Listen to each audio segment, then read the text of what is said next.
Ừ, hiểu tội.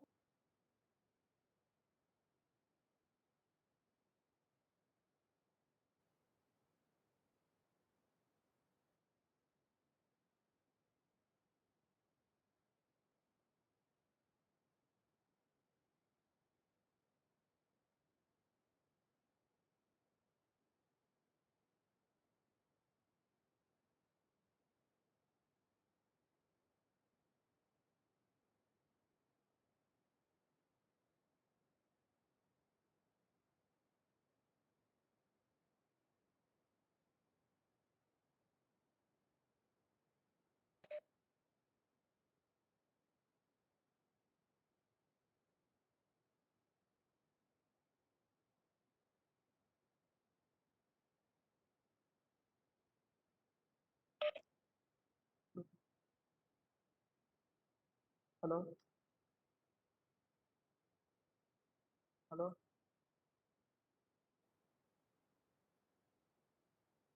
Hello.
Kìa.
Hello. Hello.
అట్లనా?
Good morning, all.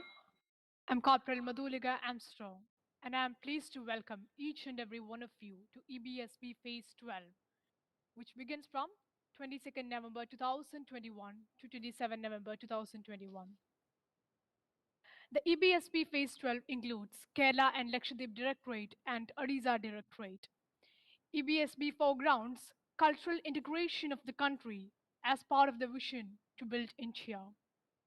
The aim of the camp is to foster a sense of unity and nationalism among the participating NCC cadets and familiarizing with the paired states. Kerala and Lakshadweep Directorate is a house directorate and Odisha Directorate is a guest directorate for EBSB Phase 12. We can begin our EBSB camp Phase 12 with a prayer by Christina Joseph from 5 Kerala Battalion, Kottayam Group.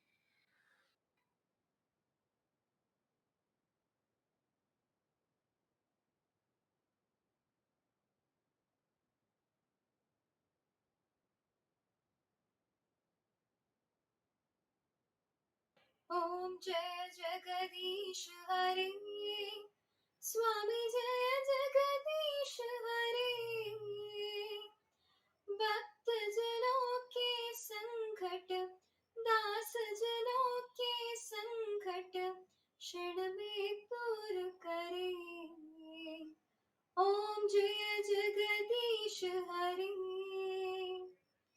ओम जय जगदीश हरे स्वामी जय जगदीश हरे भक्त जनों के संकट दास जनों के संकट क्षण में दूर करे ओम जय जगदीश हरे जो ध्यावे फल पावे दुख बिन से मन का स्वामी दुख बिन से मन का सुख संपत्ति कर आए सुख संपत्ति कर आए कष्ट मिटे तन का ओम जय जगदीश हरे ओम जय जगदीश हरे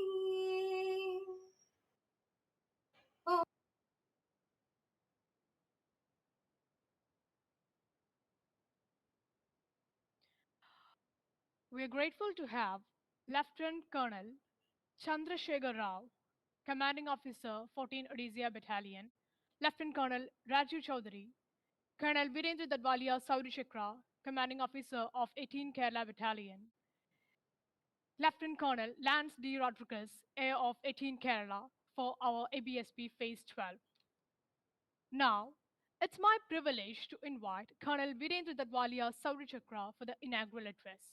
So please.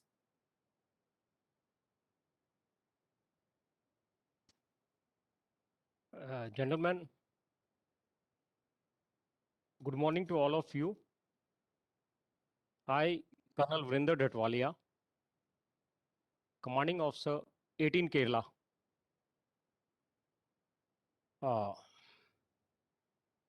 Do welcome all the ANOs, cadets, on behalf of Major General MS Gill, ADG Kerala and Lakshadweep Directorate, for this Ek Bharat Shreshth Bharat Saptah, starting from today onwards. Just now, you have heard the morning prayer.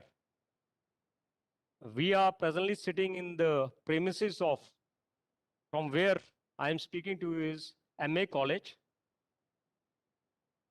At the outset, my thanks to the management of MA College for having provided us the infrastructure for conducting this Ek Bharat Shreshth Bharat Saptah.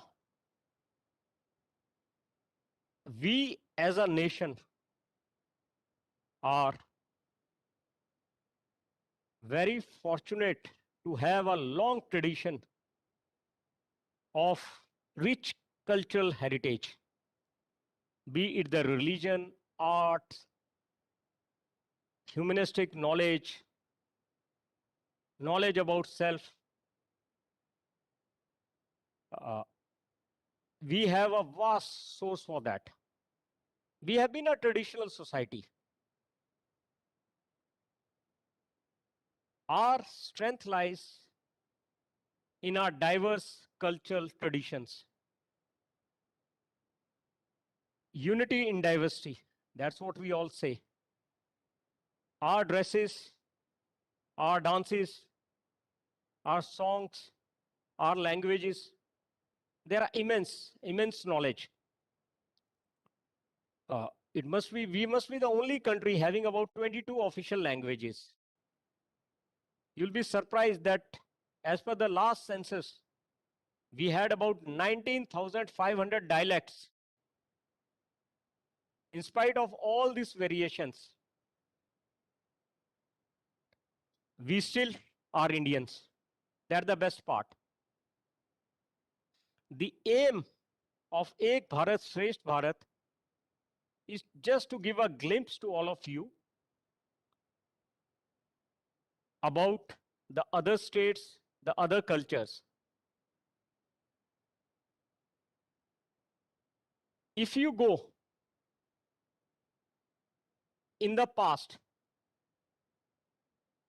and look into that, you will come to know, okay, we have been a country with an old history.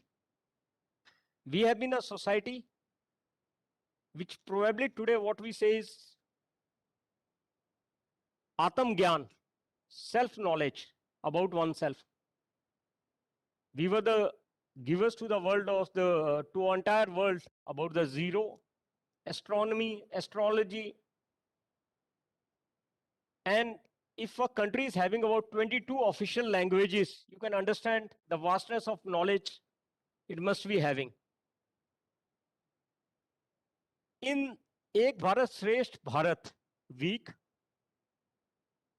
we'll be having a glimpse about Kerala. Students will get cadets will get a glimpse about what the Udian culture is, and it's vice versa. There are numerous presentations. There are numerous cultural events like songs, dances, and of course, from our past, we shall be driving something, what our future holds for us about the environmental protections which we have to take and carry forward. Earlier, the Ek Bharat Shrestha Bharat used to be a physical camp. In the camp, in addition to these cultural exchanges, the cadets used to get a glimpse of the food, etc. Now it will be in the form of presentations. Your barometer of a success, I laid for you, whoever has presented something about his state, at the end of it, if say a cadet from Odisha have presented something, at the end of it, when the Saptah ends, if you are able to generate that enthusiastness among the cadets of Kerala, okay, in their wish list, they will have Odisha as a target to visit sometime in life. That means you have achieved your aim.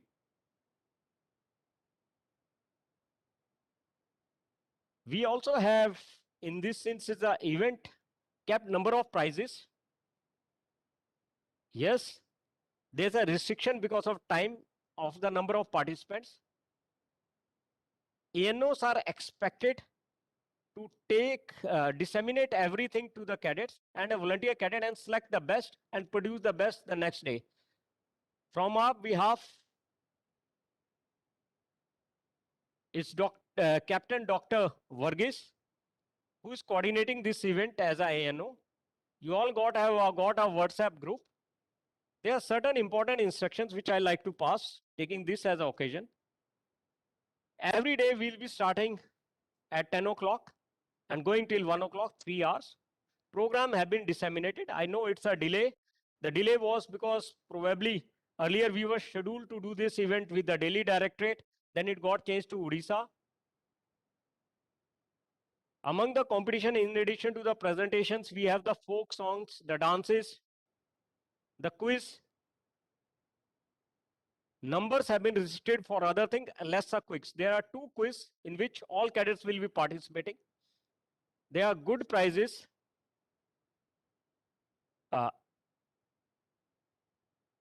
We have also tried to get some money for the data for the cadets. Today, probably it will get credited in account for the ODISHA Directorate. We'll be transferring the entire money online to the unit of the coordinating nodal officer. It's his job to distribute it further. Because of audit, etc., I'll request all to get receipts signed by the cadets and forward to us. At the end of it, you will be getting a certificate.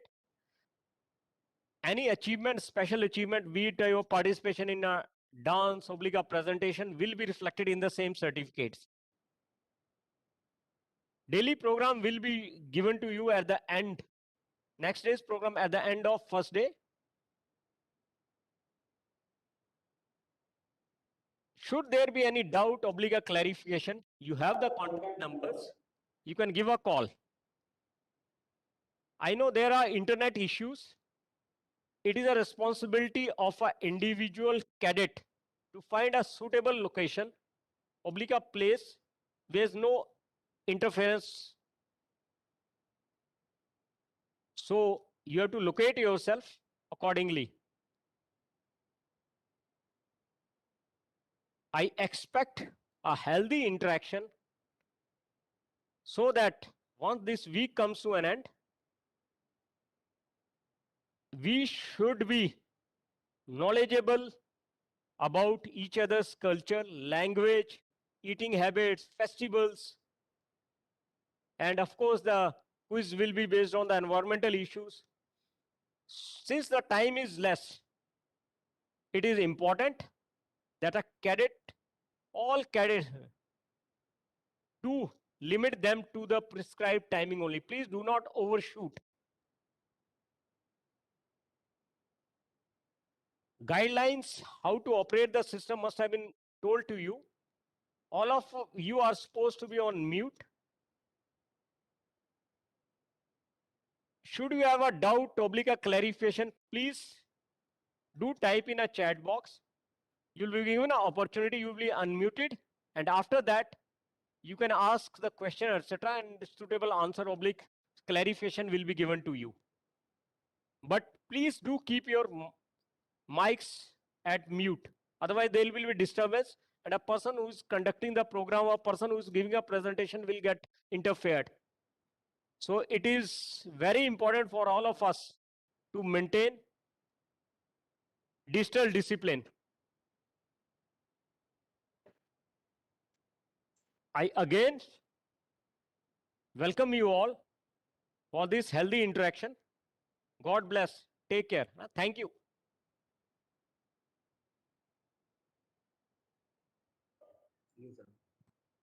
Thank you very much, sir. Cadets, please ensure that all your cameras are on. Cadets, you please ensure that your cameras are on. Hello, ma'am.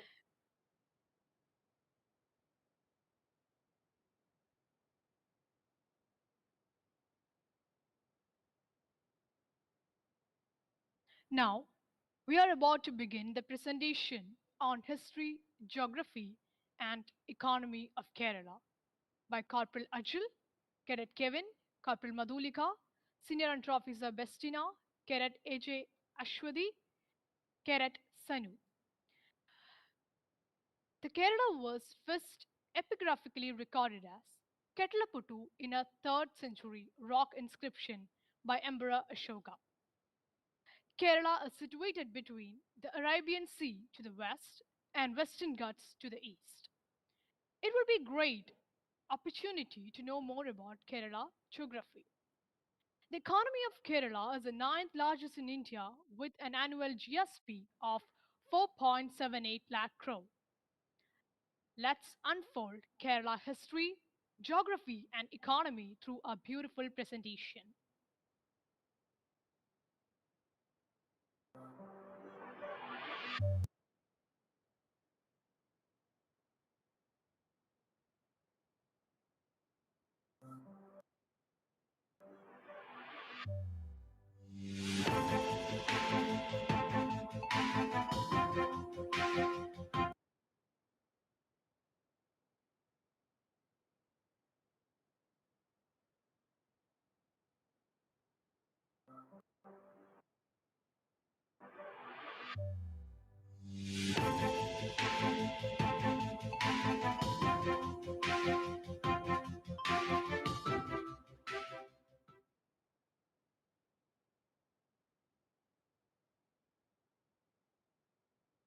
The term Kerala was first epigraphically recorded as Ketlaputtu in a 3rd century BC rock inscription by Emperor Ashoka. It was mentioned as one of the 4 independent kingdoms in southern India during Ashoka's time, the others being the Cholas, Pandyas, and Satyaputras. The Cheras transformed Kerala into an international trade center by establishing trade relations across the Arabian Sea with all major Mediterranean and Red Sea ports as well those of the Far East.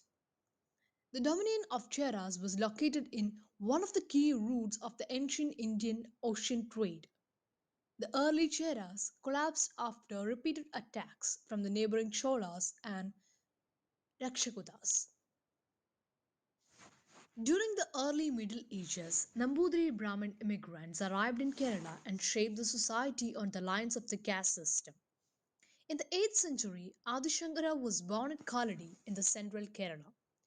He traveled extensively across Indian subcontinent, founding institutions of the widely influential philosophy of Advaita Vedanta. The Cheras regained control over Kerala in the 9th century until the kingdom was dissolved in the 12th century, after which small autonomous chiefdoms, most notably the kingdom of Kozhikode, arose. The port at Kozhikode acted as a gateway to medieval South Indian coast for the Chinese, the Arabs, the Portuguese, the Dutch, and finally the British. In 1498, Vasco da Gama established a sea road to Kozhikode during the Age of Discovery, which was also the first modern sea route from Europe to South Asia, and raised Portuguese settlements, which marked the beginning of the colonial era of India. European trading interests in the Dutch, French, and the British East India Companies took center stage during the colonial wars in India. After the Dutch were defeated by Travancore king Marthandavarma, the British crown gained control over Kerala through the creation of Malabar district in northern Kerala and by allying with the newly created princely state of Travancore in the southern part of the state until India was declared independent in 1947. The state of Kerala was created in 1956 from the former state of Travancore Kochi, the Malabar district, and the Kasaragod Tukrak of South Kannada district of Madras state. A substantial portion of Kerala, including the western coastal lowland and the plains of Midland, may have been under the sea in ancient times. Marine fossils have been found in an area near Changanasheri, thus supporting the hypothesis. Archaeological studies have identified many Mesolithic, Neolithic, and megalithic sites in the eastern highlands of Kerala, mainly centered around the eastern mountain ranges of the Western Ghats. Rock engravings in the Edekal caves in Wayanad date back to the Neolithic era around 6000 BC. The studies point to the indigenous development of the ancient Kerala society and its culture, beginning from the Paleolithic age and its continuity through Mesolithic, Neolithic, and Megalithic age. However, foreign cultural contacts have assisted this cultural formation. The studies suggest possible relationship with Indus Valley civilization during the late Bronze Age and early Iron Age. Archaeological findings include the dolmens of the Neolithic era in the Marayur area. They are locally known as Muniara, derived from Muni, hermit or sage, and Ara, dolmen.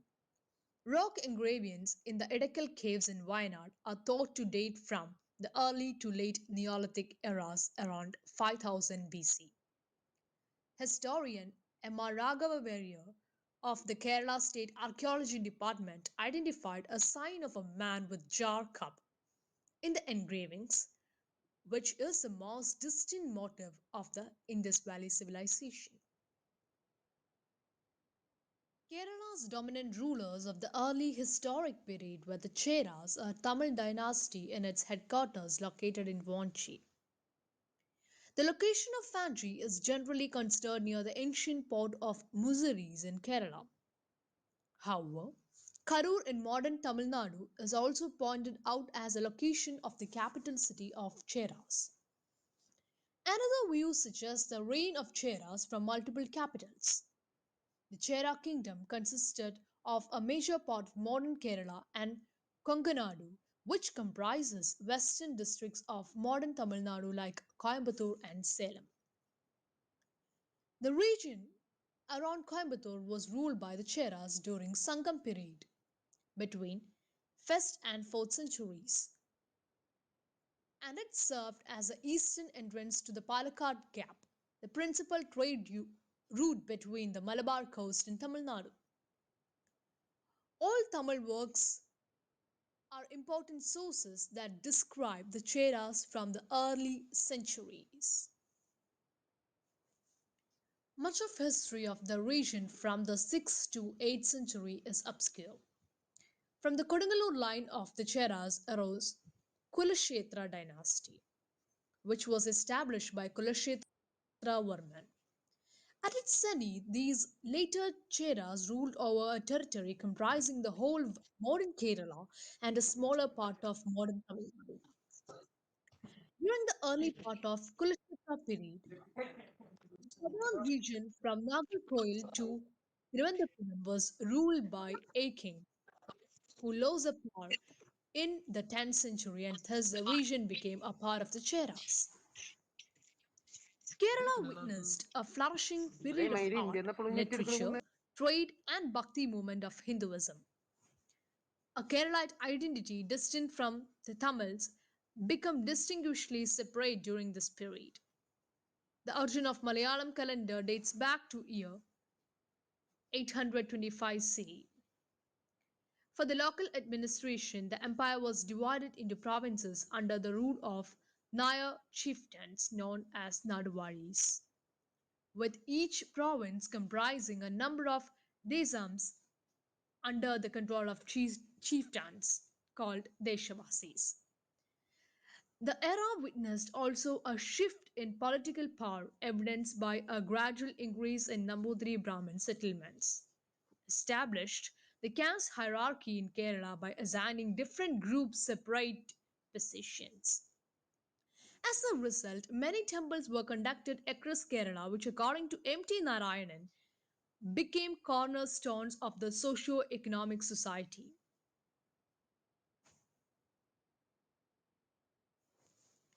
Much of history of the region from the 6th to 8th century is obscure. From the Kodungalur line of the Cheras arose Kulashetra dynasty, which was established by Kulashetra Varman. At its zenith, these later Cheras ruled over a territory comprising the whole of modern Kerala and a smaller part of modern Tamil Nadu. During the early part of Kulashetra period, the southern region from Nagercoil to Thiruvananthapuram was ruled by a kings who lost the power in the 10th century, and thus the region became a part of the Cheras. Kerala witnessed a flourishing period of art, literature, trade, and bhakti movement of Hinduism. A Keralite identity distinct from the Tamils became distinguishedly separate during this period. The origin of Malayalam calendar dates back to year 825 CE. For the local administration, the empire was divided into provinces under the rule of Nayar chieftains known as Naduvaris, with each province comprising a number of desams under the control of chieftains called Deshavasis. The era witnessed also a shift in political power, evidenced by a gradual increase in Nambudiri Brahmin settlements. Established the caste hierarchy in Kerala by assigning different groups separate positions. As a result, many temples were conducted across Kerala, which, according to M.T. Narayanan, became cornerstones of the socio-economic society. The inhibitions caused by a series of Chera Chola wars in the 11th century resulted in the decline of foreign trade in Kerala ports. In addition, Portuguese inventions in the 15th century caused two major religions, Buddhism and Jainism, to disappear from the land. It is known that the Manans in the Malabar region of Kerala were originally strong believers of Jainism. The social system became fractured with divisions on caste lines. The Kulashekra dynasty was finally subjugated in 1102 by the combined attack of the Pandyas and Cholas. However, in the 14th century, Ravi Varma Kulashekra of southern Venad kingdom was able to establish a short-lived supremacy over the southern India. After his death, in the absence of strong central power, the state was fractured into about 30 small warring principalities under Nayar chieftains. The most powerful of them were the kingdom of Samutri in the north, Wayanad in the south, and Kochi in the middle. The port at Kozhikode held the superior economic and political position in Kerala, while Kollam, Kochi, and Kannur were commercially confined to secondary roles. The arrival of British on Malabar coast can be traced back to the year 1615 when a group under the leadership of Captain William arrived at Kozhikode using three ships. It was in these ships that Sir Thomas Roy went to visit Jahangir, the fourth Mughal emperor, as British envoy. The island of Dharmadam near Kannur, along with Talasheri, was ceded to the East India Company as early as 1734, which were claimed by all of the Kallutu Rajas, Kottayam Rajas, and Arakkal Bibi in the late medieval period, where the British initiated a factory and English settlement following the cession. The smaller princely states in northern and north central parts of Kerala, including Kottayam, Kozhikode, Valluvanad, Palakkad, were unified under the rulers of Mysore and were made part of the larger kingdom of Mysore in the later half of 18th century. Hyder Ali and his successor Tipu Sultan came into conflict with the British, leading to the four Anglo-Mysore wars fought across southern India. Tipu Sultan ceded Malabar district of the British in 1792 as a result of the Third Anglo-Mysore War and the subsequent Treaty of Srirangapatnam. The South Kannada, and which included present-day Kasaragod district in 1799. The British concluded treaties of subsidiary alliance with the rulers of Cochin and Travancore, and these became princely states of British India, maintaining local autonomy in return for a fixed annual tribute to the British. Malabar and South Kannada districts were part of British India's Madras Presidency. Keralavarma Parshiraja was a prince regent and the de facto ruler of the kingdom of Kottayam in Malabar, India between 1774 and 1805. He led the Psyche rebellion against the English East India Company. He is popularly known as Kerala Simham, Lion of Kerala. The municipalities of Kozhikode, Palakkad, Fort Kochi, Kannur, and Talasheri were founded on 1st November 1866 of the Indian Empire, making them the first modern municipalities in the state of Kerala. Organized expressions of discontent with British rule were not uncommon in Kerala. Initially, the British had to suffer local resistance against the rule under the leadership of Keralavarma Parshiraja, who had popular support in Talasheri Wayanad region. Other uprisings of note include the rebellion by Veluthambi Dalava and Revolt of 1946. The Malabar Special Police was formed by the colonial government in 1884, headquartered at Malappuram. There were major revolts in Kerala during the independence movement in the 20th century. Most notable among them were 1921 Malabar Rebellion and the social struggles in Travancore. In the Malabar Rebellion, Mapla Muslims of Malabar rebelled against the British Raj. The Battle of Vukotur adorns an important role in the rebellion. Some social struggles against the caste inequalities also erupted in the early decades of 20th century, leading to the 1936 Temple Entry Proclamation that opened Hindu temples in Travancore to all castes.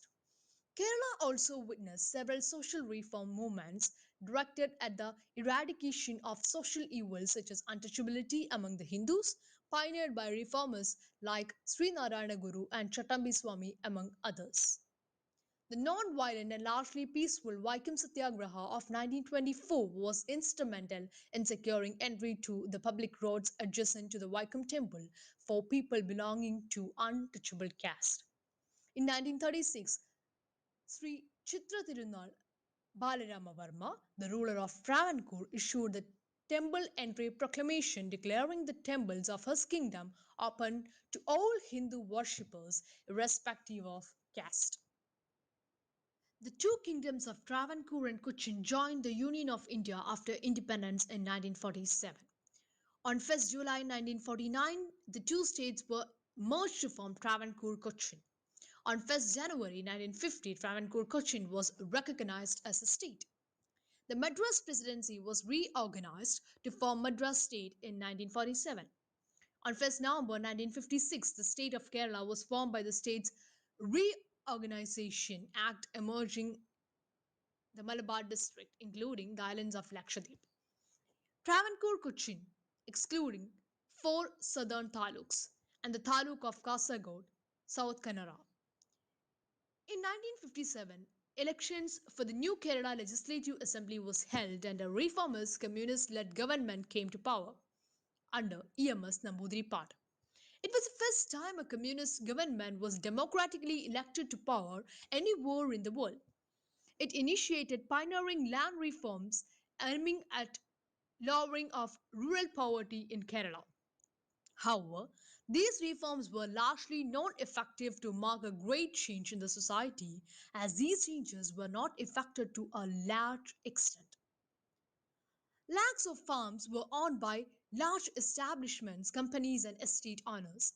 They were not affected by this move, and this was considered as a treachery as these companies and estates were formed by and during the British rule. Two things were the real reason for the reduction of poverty in Kerala.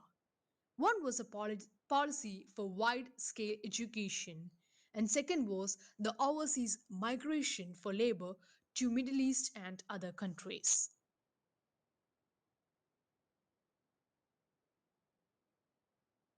Kerala, the God's own country, is one of the 10 paradises on the earth for its natural beauty, greenery, rich cultural heritage, and tranquility. Kerala prides itself for being the flag bearer for not just how a culture can respect its past, but also march forward with growth and progress as well. It was formed on 1st November 1956 with 14 districts and capital being Thiruvananthapuram.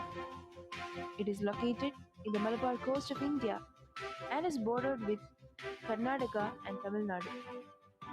Flanked by the Arabian Sea in the west, the Western Ghats in the east, and networked by 44 interconnected rivers, Kerala is blessed with a unique set of geographical features that have made it one of the most sought tourist destinations in Asia. The lush green forest, swinging coconuts, palm fringed beaches, engaging backwaters, exotic wildlife, etc. adds more meaning to its nickname, Goats on Country.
Geographically, Kerala is divided into three regions: the Eastern Highlands, the Central Midlands, and the Western Lowlands. The Eastern Highlands consist of land encroached upon by Western Ghats. The region thus includes high mountains, gorges, and deep cut valleys. The Western Ghats is also known as Sahyadri. It is the area of major plantations like tea, coffee, rubber, and other spices. So, this area is known as Cardamom Hills. 41 rivers among the total 44 originate from Western Ghats. The Western Ghats form a wall of mountains penetrated near Palakkad, and here a natural mountain pass known as Palakkad Gap breaks through to access inner India. The Western Ghats rises to an average of 1500-meter elevation above sea level. Certain peaks may reach to 2500 meter. Just west of the mountains lie the Midland Plains, comprising of lands running along central Kerala. Rolling hills and shallow valleys fill a general landscape than highlands. The Midland hosts paddy fields, growth of rubber and fruit trees in addition to other crops such as black pepper, tapioca, and others. Wayanad is the South Plateau in Kerala. The eastern regions in the district of Wayanad, Malappuram, and Palakkad, which together forms parts of Nilagiri Biosphere Reserve and a continuation of the Mysore Plateau, are known for the natural golf fields along with the adjoining districts of Karnataka. Lowlands are also known as coastal area. The area covers almost 4,000 square kilometers. It is made up of numerous shallow lagoons known as kayals, river deltas, backwaters, and shores of Arabian Sea, and is essentially a land of coconuts and rice. This area is very fertile. Most of the paddy cultivation is along this area. Kuttanad region of Kerala is one of the very few places in India where cultivation is below sea level. Water is the main mode of transportation in these areas. The Indian state of Kerala borders with the states of Tamil Nadu on the south and east, Karnataka on the north, and the Arabian Sea coastline on the west. The Western Ghats, bordering the eastern boundary of the state, form an almost continuous mountain wall except near Palakkad. When the independent India amalgamated small states together, Travancore and Cochin states were integrated to form Travancore Cochin state on 1st July 1949. However, Malabar remained under the Madras province. The State Reorganisation Act of 1st November 1956 elevated Kerala to statehood. Kerala is an agrarian economy. Majority of the population in Kerala are dependent directly or indirectly on agriculture for their livelihood. The major crops of the state like paddy, coconut, pepper, cashew, ginger, cinnamon, cloves, and plantation crops like rubber gives the agriculture of Kerala a distinct flavor. It is the coconut which brings the people their principal source of earning in agriculture. Nearly 70% of the Indian output of coconut is provided by Kerala. Cashew is an important cash crop of the state. The state has facilities for converting raw cashew into dried fruit, salted, or plain. Cardamom is another cash crop which gives Kerala a distinctive place in Indian export. Another important crop grown in Kerala is paddy. Alappuzha, one of the districts of Kerala which is known as the rice bowl of the state, has a predominant position in the production of rice. A paddy field is a flooded parcel of farmland for growing rice. Paddy fields can be found in most places in Kerala. The water, soil quality, and sunlight of this region all combine to produce perfect conditions for rice to thrive. If you travel across the green landscape of Kerala, you will see acres of rubber plantations. These rubber trees are a vital part of the economy of Kerala. Rubber is not native to India. Due to similar climatic conditions, the Dutch colonialists introduced rubber in Kerala. Kerala is the leader in rubber production among all the states of India. More than 90% of the rubber produced in India is from Kerala. Tea cultivation was introduced in India by the British when they found that the climate and soil conditions of the hilly areas of Kerala were suitable for tea cultivation. India is today the world's largest producer and exporter of tea. Kerala is also known for its vast spice plantations. In older times, foreigners came to Kerala for its aromatic spices and took it back to their lands. The spices of Kerala were used in the West to their cuisine and to preserve meat during the cold European winter.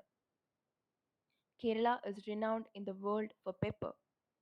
It is a king of spices. It is the most popular and widely used spice in almost all South Indian kitchens. Kerala is blessed with various gigantic mountain ranges and enormous peaks. The predominant mountain range include the mighty Western Ghats. The Western Ghats, popularly known as the Great Escarpment of India, is a mountain range that covers an area of 1,60,000 km square in a stretch of 1,600 km parallel to the western coast of Indian peninsula, spanning over many South Indian states. It is a UNESCO World Heritage Site and is one of the 8 hotspots of biological diversity in the world. The mighty mountain range, which is more older than the Great Himalayas, contains a very large proportion of countries' flora and fauna and also possesses various national parks, wildlife sanctuaries, and reserve forests. It is also home to various peaks whose height varies from 1,500 meters to 8,000 meters in height. The peak of Anamudi in Kerala is the highest peak in the Western Ghats as well as the highest peak in India outside the Himalayas. Most of all other mountain ranges and peaks in Kerala are branches of Western Ghats. The mountain ranges has given rise to various perennial rivers which in turn provided enormous natural resources, aided agriculture, power generation, and thus directly helped the economy. Various tourist locations and hill range regions like Munnar, the Kashmir of South India, is situated near the mountain ranges and peaks. Compared to the other Indian states, Kerala lies closer to the equator. Kerala shows diversity in its climatic conditions due to the variety in geographical features. The eastern highlands, including the mountainous regions, predominantly have cool climate which is very refreshing. On the other hand, the coastal plains of western lowlands generally remain hot and humid for most part of the year. The average annual rainfall in Kerala is quite high as compared to its neighboring states. It receives almost 300 centimeters during monsoon season. There are 4 types of season in Kerala, which include winter, summer, southwest monsoon, and northeast monsoon. Surprisingly, over the last 3 years, Kerala was affected by devastating flood due to the changes in the average river discharge over Kerala.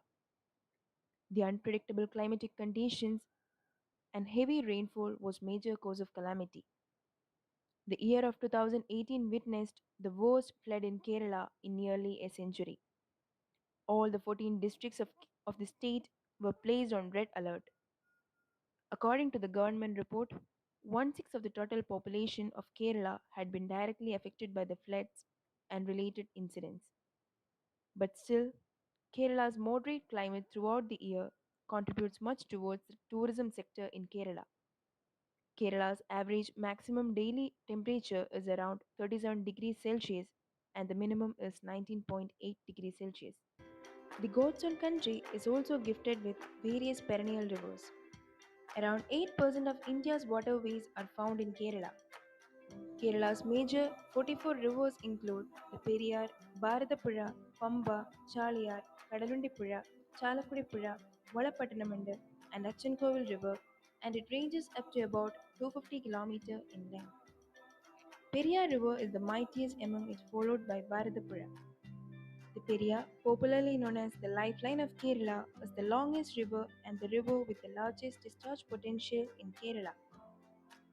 The Periyar is of utmost importance as it provides efficiently to the economy of Kerala, generates a significant proportion of Kerala's electrical power, flows along a region of industrial and commercial activity, provides water for irrigation and domestical use throughout its course, besides supporting a rich fishery.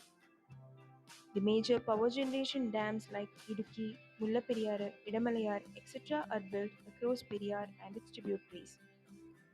The average length of the rivers is 64 kilometers.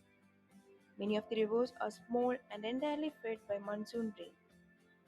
Most of these rivers originate from the Western Ghats, and Kerala's abundant rainfall makes these rivers perennial.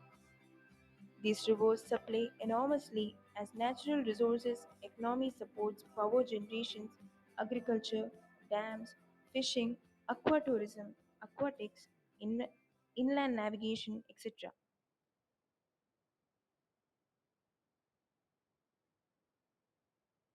Kerala is the ninth largest economy in India, mainly dominated by the agriculture and service industry.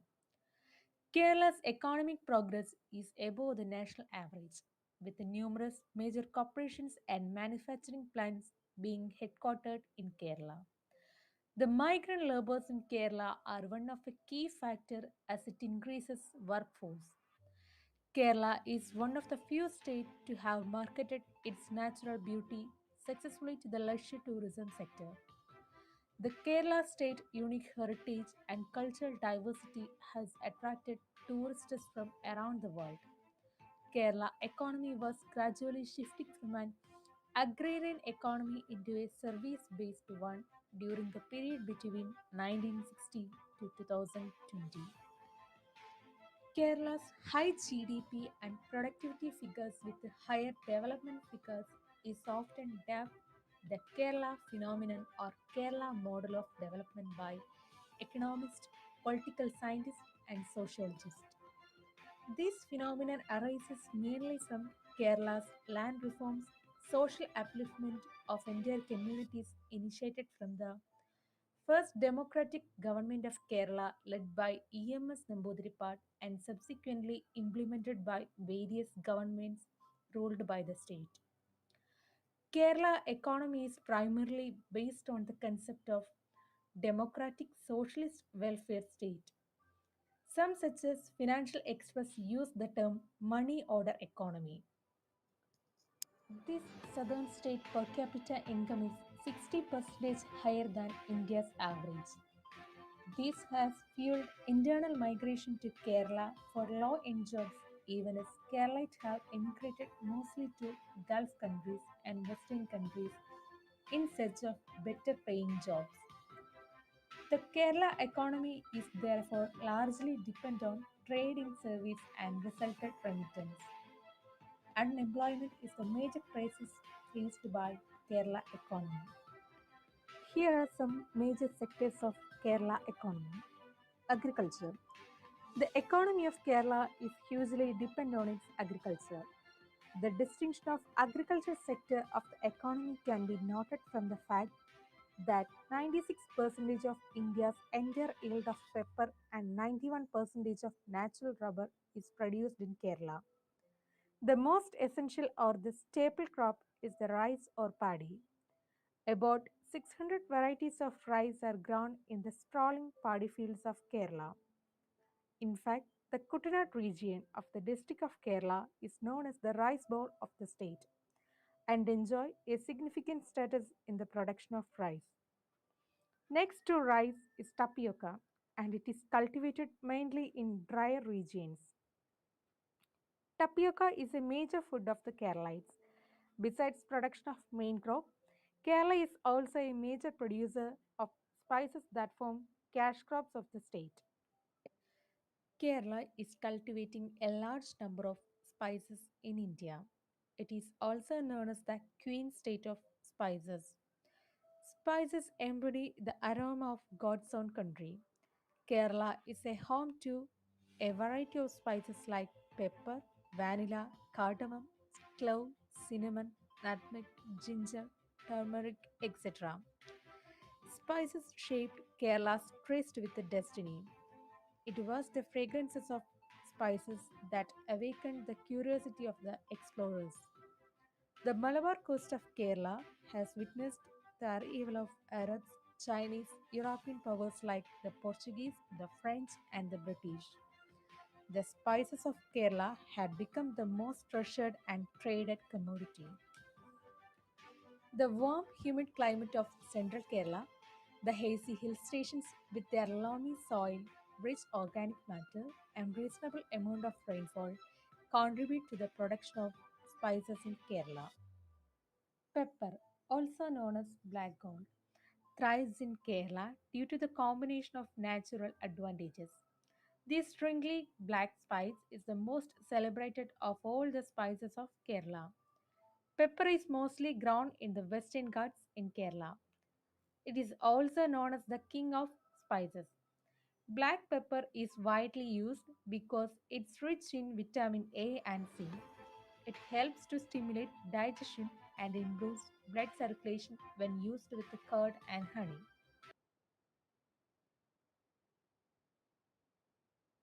Indigo grown in wild southwestern India. Cardamom belongs to ginger family with large leaves and more of an aromatic herb. In India, Kerala is the biggest producer of cardamom and supplies both for local and international market. Cardamom flavored tea is very famous across the country. The unique flavor of Kerala's cardamom finds great demand in the Middle East, Russia, and Japan. Cardamom is one of the most exotic and highly prized of spices. It has a very pleasant aroma and flourishes well on the cool, shaded slopes of the Western Ghats in Kerala. Ginger is one of the earliest spices grown in Kerala and is native to India. Ginger is known for its typical strong smell. Both in India and the subcontinent, ginger is added to the tea for its special flavor. It is a flavoring from the tuberous root, which is often dried and under the ground. Cambodge or Malabar tamarind, also known as Kudampuli in Malayalam. It is a tropical fruit and the tree is very native of Western Ghats from Konkan to the south down of Kerala. It is very common tree in Kerala and hugely grown in the coastal areas of Kerala. The fruit is halved and dried and cleaned for processing. It is used to enhance coconut-based curries and fish curry. Nutmeg is the seed encased in mottled yellow edible fruit, which is cultivated largely in central Kerala. The moist tropical weather of the state is perfect for the growth of this plant, and its commercial use starts only after 10 years of planting. Nutmeg seeds and its reddish fiber are vital ingredients for numerous medicines, and it is used in sweet and spicy dishes. Maize. Maize and nutmeg came from the same tree called Myristica fragrans. Maize is the lacy covering and the lacy coating is known as array. It is also used in baked foods, sweet and spicy dishes. Clove, a common spice of Kerala. Clove are dried floral buds of Eugenia caryophyta. Keralites call it grambu. Clove are successfully grown in red soil of Midland of Kerala as well as in the hilly terrain of Western Ghats. It's a major ingredient of garam masala. It was the East India Company who introduced the cultivation of cloves in Kerala. Cinnamon, an important ingredient of spicy Kerala cuisine. Cinnamon is extensively grown in one or two locations in Kerala state, but mainly originated in Sri Lanka.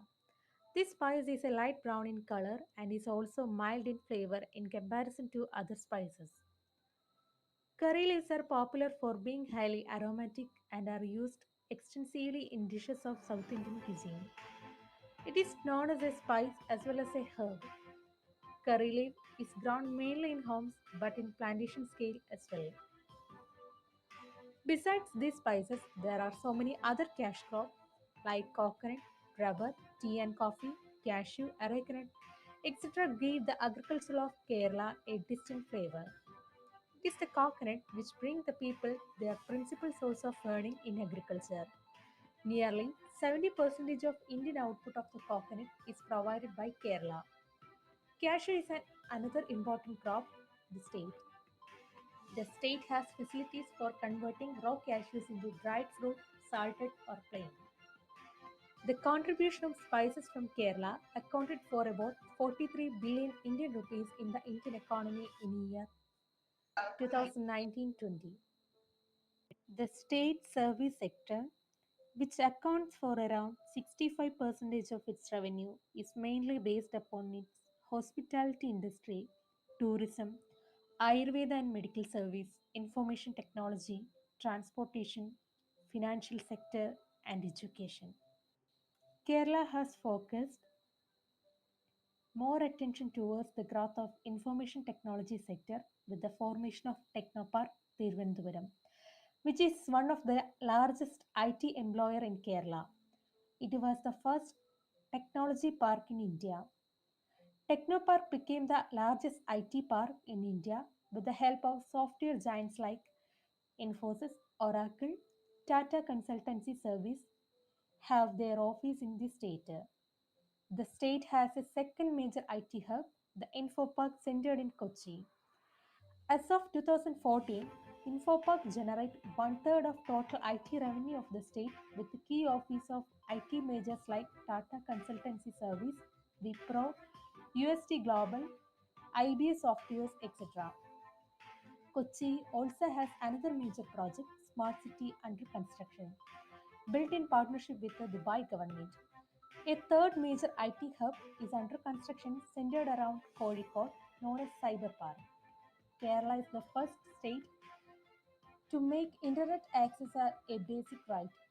As of 2019, Kerala's internet penetration rate is the second highest in India, only after to Delhi. Kerala is an established tourist destination for both Indians and non-Indians alike. Tourism contributes to nearly 10% of the state GDP.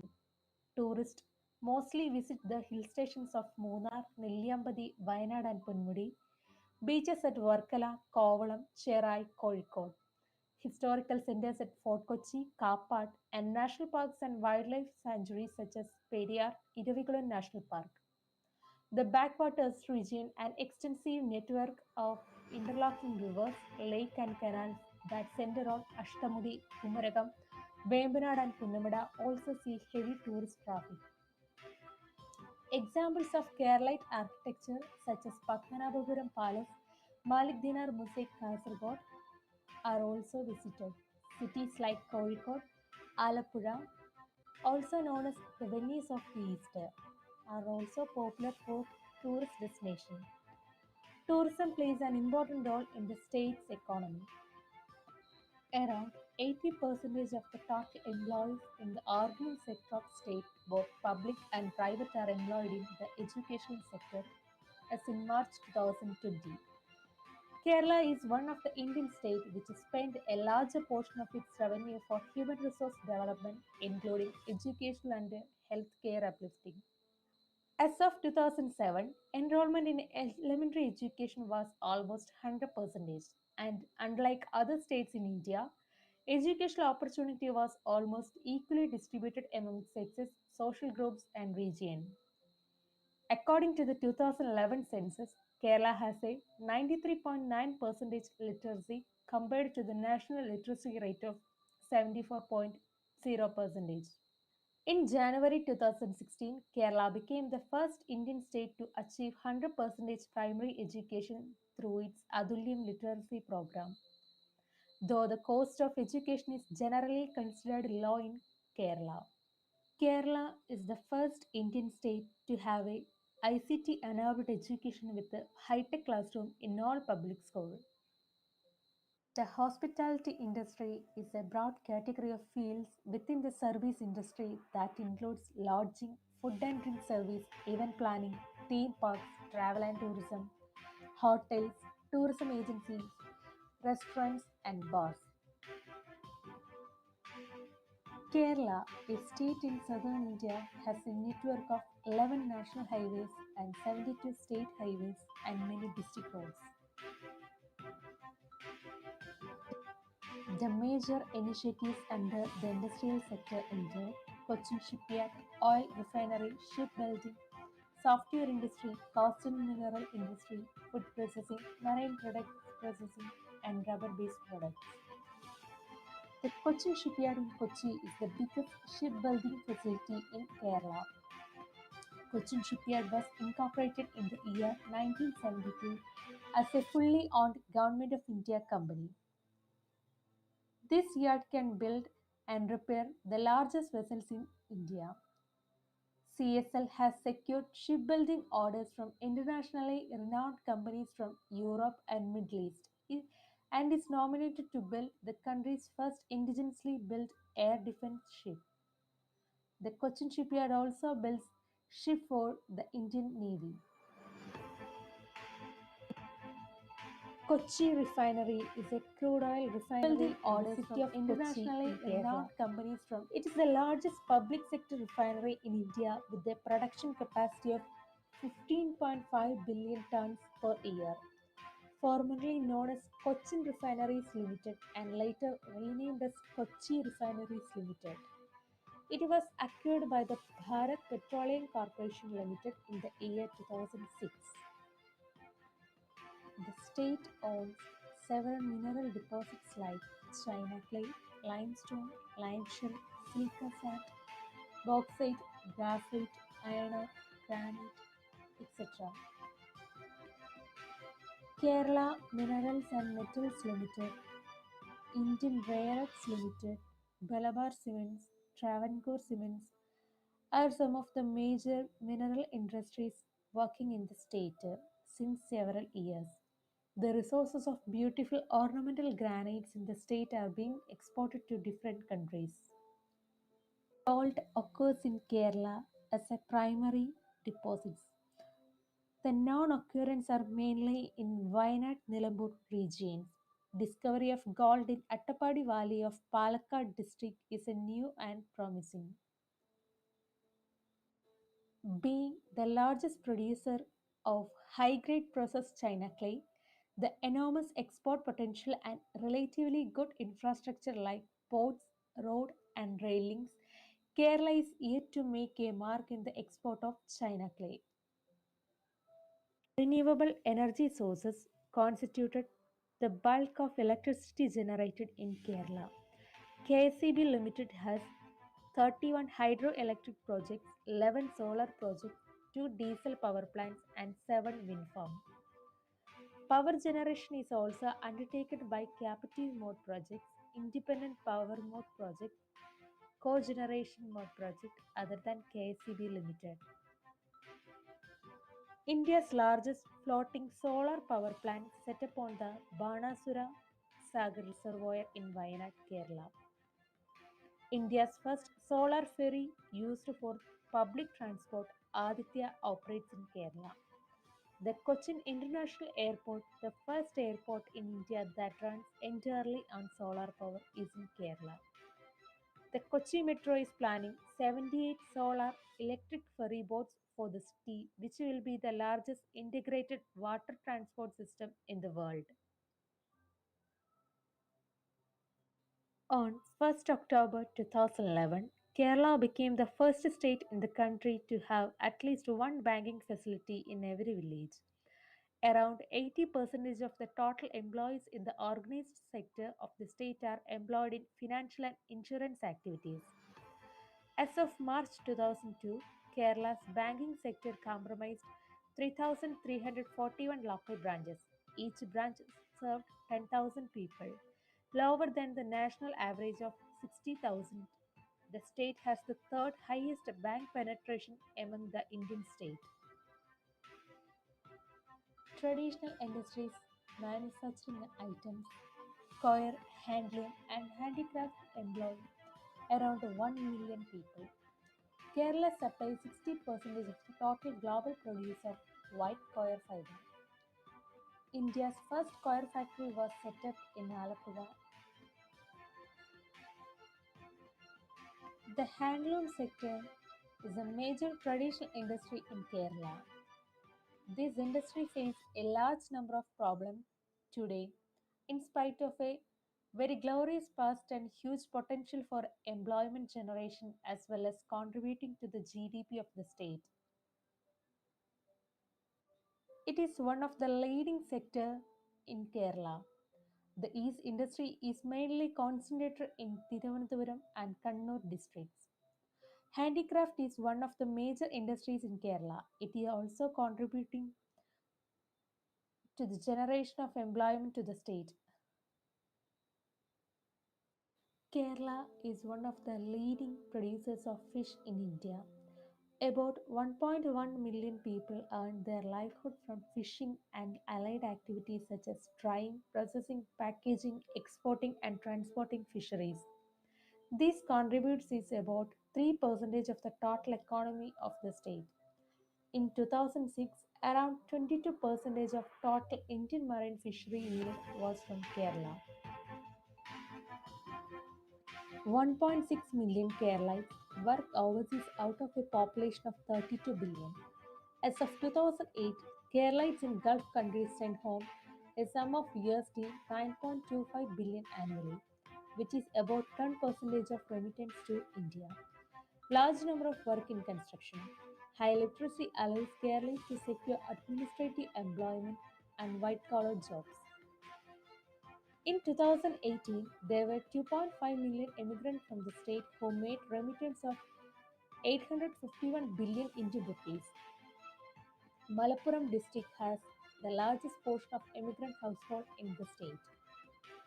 There is also another interesting observation made by the Kerala Migration Survey in its previous studies, which is there is a steady rise in migration of highly qualified women professionals from Kerala from the 1990s to 2004.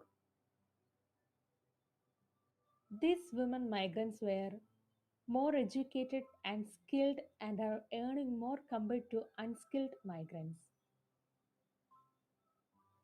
Unemployment rate in Kerala is less than that of national average. The main reason for unemployment is because people can find desired jobs as per their educational qualification. The main labor workforce in Kerala is from migrant laborers. Male unemployment is less than that of the female unemployment.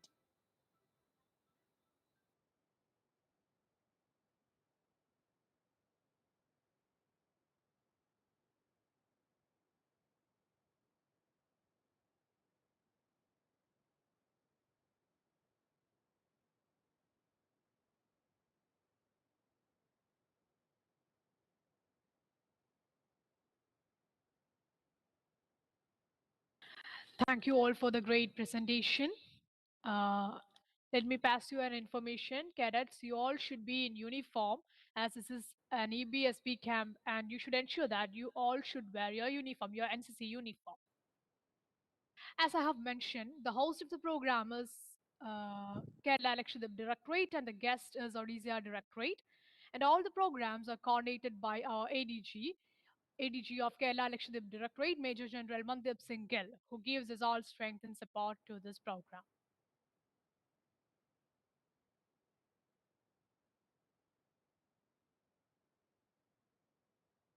Folk songs sung orally speak of the stories behind different regions of Kerala. The lyrics sung based on the regions are transmitted to the next generation orally. Now, let's listen a beautiful folk song. In Malayalam, we call folk song as Nadan Patu.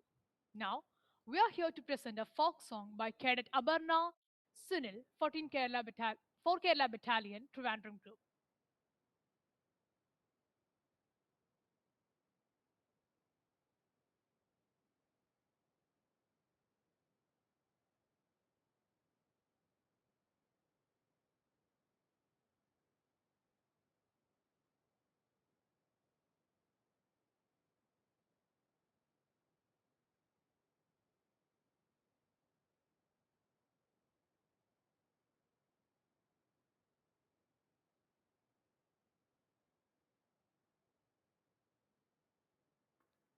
I am Sergeant Aparna Sunil, representing VTMNSS College Tanuchapuram under for Kerala Battalion NCC, Kerala and Lakshadweep Directorate.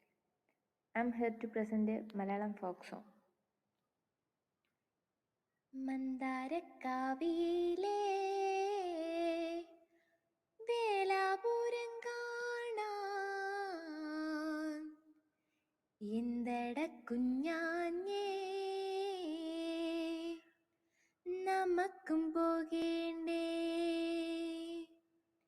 മന്ദാരക്കാവിലേ വേലാപുരം കാണാ എന്തട കുഞ്ഞാഞ്ഞേ നമുക്കും പോകേണ്ടേ ആ മന്ദാരക്കാവിലേ വേലാപുരം കാണാ എന്തട കുഞ്ഞാഞ്ഞേ നമുക്കും പോകേണ്ടേ മകരക്കൊയ്ത്ത് കഴിഞ്ഞ് മാനം തെളിഞ്ഞപ്പഴേ മന്ദാരക്കാവില് പൂരം കൊടിയേറും മന്ദാരക്കാവില് വേലാപുരം കാണാ എന്തട കുഞ്ഞാഞ്ഞേ നമുക്കും പോകേണ്ടേ മകരക്കൊയ്ത്ത് കഴിഞ്ഞ് മാനം തെളിഞ്ഞാലേ മന്ദാരക്കാവില്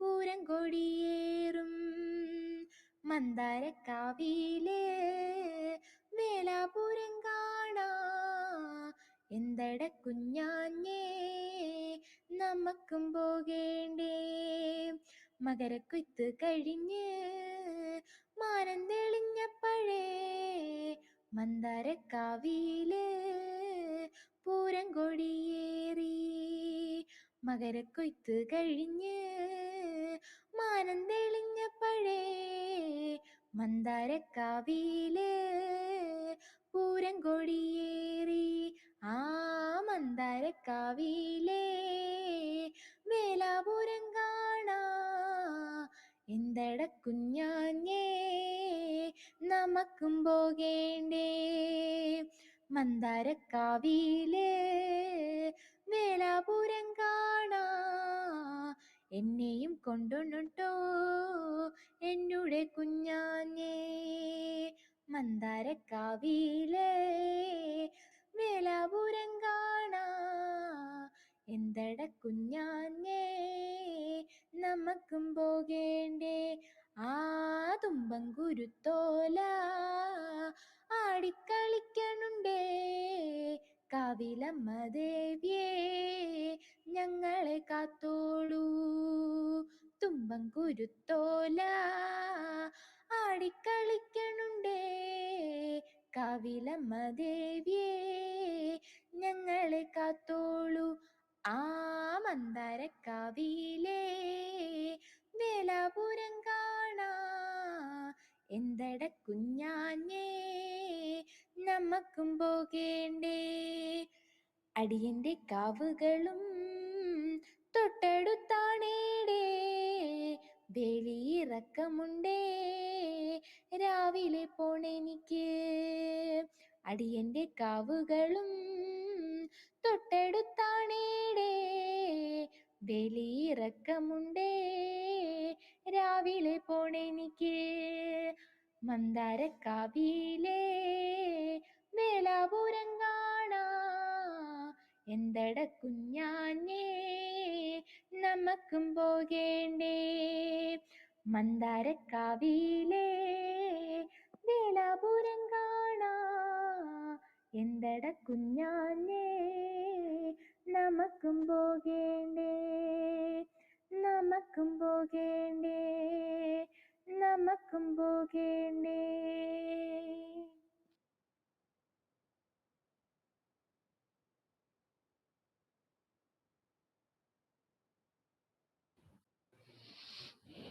Thank you very much.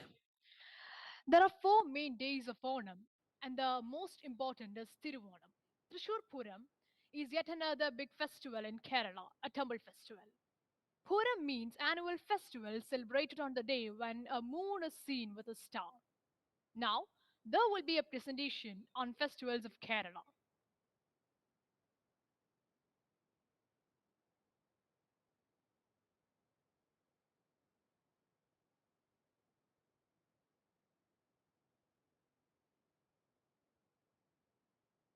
Famous festivals of Kerala. Festivals in Kerala are always celebrated with much pomp and show. The festive seasons display the best of Kerala's rich culture and heritage. Festival season, the pride and joy of Kerala, is epitomized by the ferocious beats of the chanda drums emanating across the landscape. Elephants march across towns and the rivers surge with the massive 100 feet long snake boats. The entire state celebrates together as the land is covered in a plethora of lights and merriment. Onam is the state festival which is celebrated by every household across the land according to mythology. Mahabali was an Asura demon king who brought about peace and prosperity in the land. He makes his yearly rounds to check on his loyal subjects during the harvest festival of Onam. Malayalis invite him into their houses with envelope to celebrate his homecoming and show him that the prosperity and contentment of his reign continues even to this day. Onam Festival. Festival of Onam is celebrated throughout the state of Kerala. Kerala during Onam is marked by happiness, excitement, and enjoyment among all sections of people. King Mahabali or Maveli was a generous demon ruler who had once ruled Kerala. During his rule, the kingdom became so prosperous that Devas, gods of the heaven, felt jealous about this. So they sent Lord Vishnu in the guise of Vamana, a dwarf, to King Mahabali. As an offering from the generous king, Vamana requested Mahabali for 3 feet of land. And at the time of measuring the 3 feet of land, Vamana grew so huge that he measured all the world in 2 steps. Since he had nowhere else to place this third step, Mahabali asked Vamana to place it on his head. Pleased by his benevolence, Vamana blessed Mahabali before he was sent to the netherworld and granted him permission to visit his dear subject once in a year. This occasion is celebrated by all Keralites as Onam. Thrissur Puram Festival. With a legacy of more than 200 years, the Thrissur Puram festival is one of the great temple festivals of Kerala. A yearly festival, its celebration involves people coming together at Vadakunathan temple and performing a 36-hour long puja that ends in a glorious fireworks. The festival is essentially celebrated in the honor of Lord Shiva in the month of April and is accompanied by vibrant colors, music, as well as devotion. A huge procession of nearly 50 beautifully clad elephants passing through the street with the sound of the drums is an amazing sight to behold.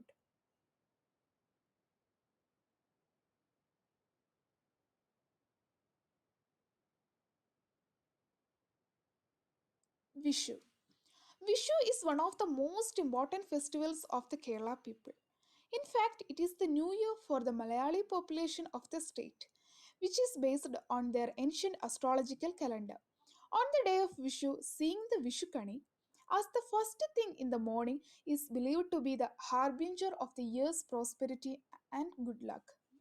The offerings comprise flowers of golden shower kanikana tree, vegetables, roots, traditional lamp, metal mirrors, coins, rice, olive dust, etc., placed inside a metal vessel called uruli.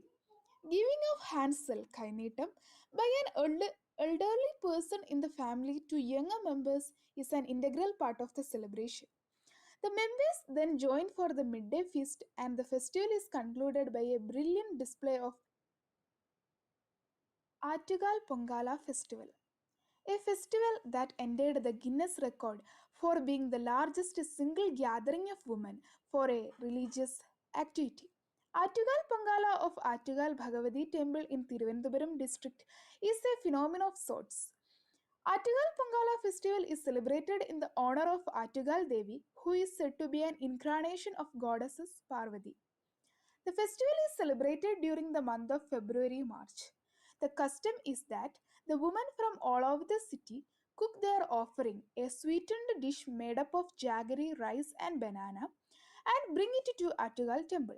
The Pongala will come to a conclusion with the sprinkling of holy water, by the temple priest on the offerings prepared by the devotees. Teyyam. The festival is said to be around 800 years and almost 400 different cultural forms, each with its unique style. Makeup, costumes are showcased. Different performers are dressed as deities. The performer has to go through three stages of leaning. The first stage is decorating themselves with colors, flowers, and a mask. In the second stage, it involves torture, and the third stage is about dancing on a rhythm. The Year festival is celebrated during the months from December to April. This festival is celebrated on a large scale and people have so much fun that it takes them to a whole new level of pleasure.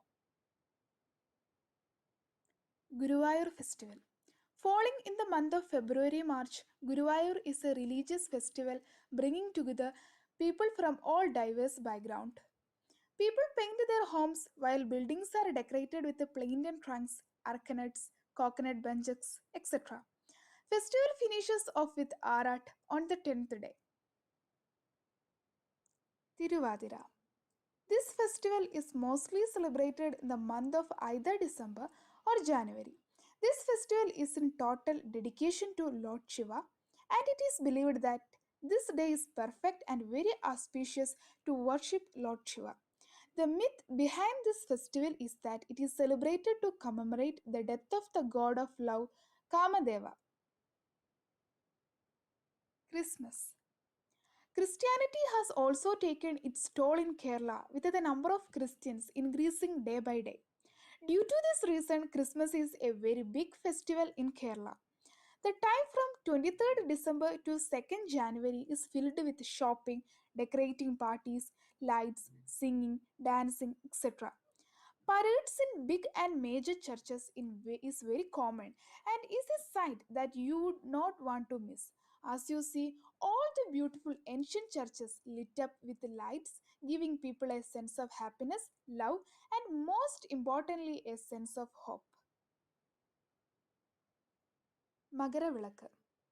Magaravilakku, an annual festival in Kerala, is celebrated on the day of Magar Sankranti, which falls in January. This festival is celebrated with great enthusiasm on a remarkable level at the Shabarimala temple. The major attraction of the festival is the grand Tiruvabarana procession, which is the procession of the sacred ornaments of the Hindu god of growth, Sri Ayyappan. This procession is then followed by a religious congregation at the Shabarimala shrine on the hilltop. It is estimated that approx 1 million believers come from all over the world to seek blessings on the auspicious day of Magaravilakku in Shabarimala. One of the most important rituals of this festival is the lighting of the lamp at Ponnambala Meda, which is located 4 km from Shabarimala Ayyappan temple. Magaravilakku mark the end of the Shabarimala pilgrimage, which begins in mid-November or the month of Vrichikam. Shabarimala pilgrimage is also considered as the second most important pilgrimage in India, and people from all over the world flock the venue to witness the divine powers of Sri Ayyappan. Arat. The Arat festival is celebrated in the Janardhan Swami temple. This is also known as the Varkala temple, as it is situated in the Varkala city. This festival is celebrated twice a year in Kerala, which is in March, April, and October, November. It is a 10-day festival with the Kathakali dances, ornamental silk umbrellas, and elephant processions. And Arata basically means the immersion of the deity in a holy river. The Janardhan Swami temple is one of the most ancient temples in Kerala and is a known destination for the devotees of Lord Vishnu. Traditional Kathakali performances are held on the fourth and fifth day of the festival, followed by the procession of the adorned elephants. The holy bath of Lord Vishnu is held on the last day. Ambalappuzha Arat. Ambalappuzha Arata is an eminent festival and is celebrated for 10 days at Sri Krishnaswamy temple in Alappuzha. This temple is dedicated to Lord Krishna, and on the last day of this festival, the idol of Lord Krishna is taken to the banks of the river for the holy bath. The temple is beautifully decorated, and the locals and the priest organize a special prayer ceremony for this festival. Boat race. People go to these events in large numbers to watch these snake shaped beauties go head to head in rhythm to the old boat songs sung in full volume. These snake boats, or Chundanvallam, are up to 100 feet long and bring the serene backwaters to life. There are many important races that occur during these events, and next listed are some of the most famous boat races that happen in Kerala. Nehru Trophy Boat Race. One of the most famous boat races of Kerala, the Nehru Trophy Boat Race, is held on the Punnamada backwaters of Alappuzha district. It is held on the second Saturday of August every year and draws in a massive crowd. People gather in large numbers to watch nearly 100 feet long boats compete against each other to the tune of old boat songs. The story behind this water regatta getting its name goes back to the visit of Pandit Jawaharlal Nehru in 1950. Adur Gajamela. Adur Gajamela is a 10-day long festival held in the Parthasarathi temple that is dedicated to Lord Krishna. The festivities include Ashtami Rohini, the birthday of Lord Krishna, Parijamuttugali, a martial art, Velagali, a symbolic dance of ancient warfare, Mayura Nirtam, a form of peacock dance. During the festival, the elephant parade usually starts at the Parthasarathi temple and finally ends at the Chenabadi sanctuary, which is 3 kilometers away from the city of Adur.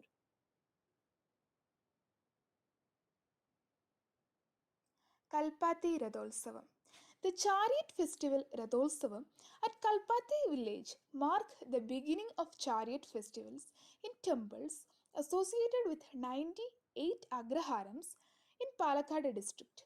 The highlight of the festival is the carting of the huge, intricately carved temple chariots through the streets of Kalpati by thousands of devotees. The first day of the festival will have one chariot, then two on the second day, and three on the third day.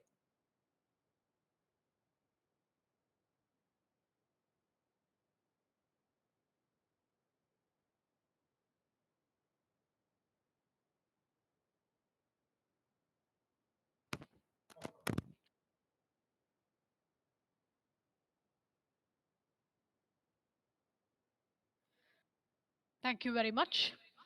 Now I invite our dear friends of Odisha Directorate for a folk song. A presentation will be played before you.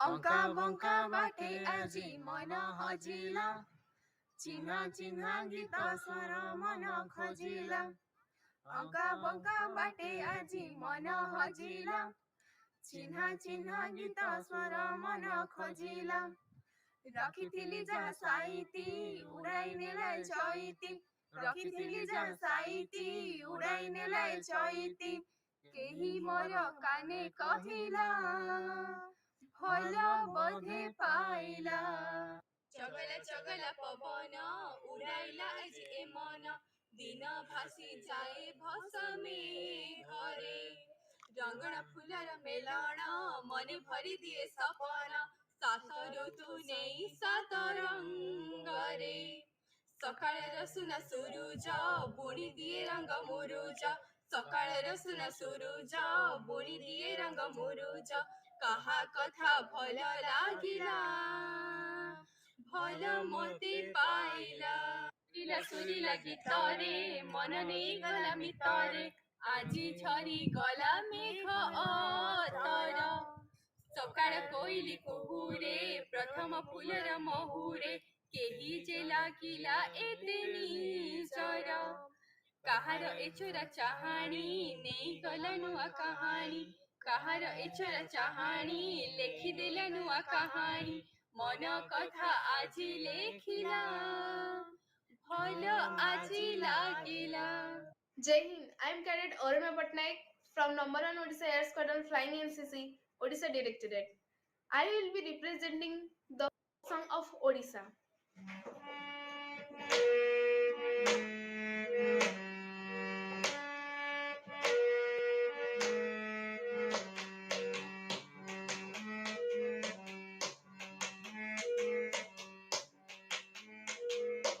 अंका बंका पाटी आजी मन हजिला चिन्ह चिन्ह गीत सुर मन खोजिला। अंका बंका पाटी आजी मन हजिला चिन्ह चिन्ह गीत सुर मन खोजिला। रखिथिली जाहा साइती उड़ाई देलाई चैती रखिथिली जाहा साइती उड़ाई देलाई चैती। केही मोर कानी कहिला भल बुद्धि लागिला।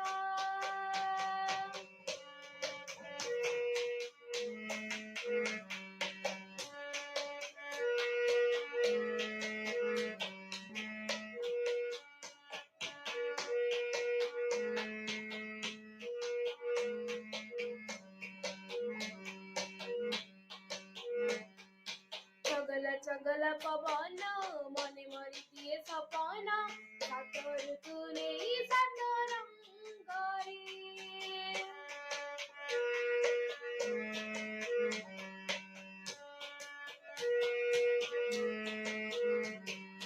रंगली फुलर मिलन मने भरी दिए सपन दिन भासी जाई भसामी खरी। सकाळर सुना सुरुज मने भरी दिए सपन सकाळर नुआ सुरुज रंग दिए दिए बुरुज। काहा कथा भल लागिला भल मोते पाइला।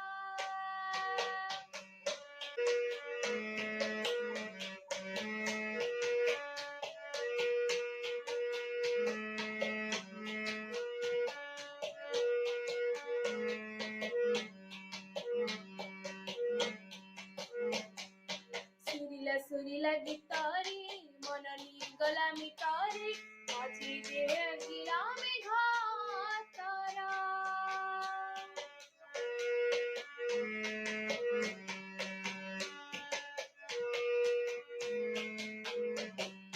सकाळ कोइली कुकुरी प्रथम फुलर महुरी देही जे लागिला एतिरी जरा। काहर इचर चाहाणी लेखिदेला नुआ कहाणी काहर इचर चाहाणी लेखिदेला नुआ कहाणी। मन कथा जी लेखिला भल मोते पाइला। अंका बंका पाटी आजी मन हजिला चिन्ह चिन्ह गीत सुर मन खोजिला। अंका बंका पाटी आजी मन हजिला चिन्ह चिन्ह गीत सुर मन खोजिला। रखिथिली जाहा साइती उड़ाई देलाई चैती रखिथिली जाहा साइती उड़ाई देलाई चैती। काहा कथा भल लागिला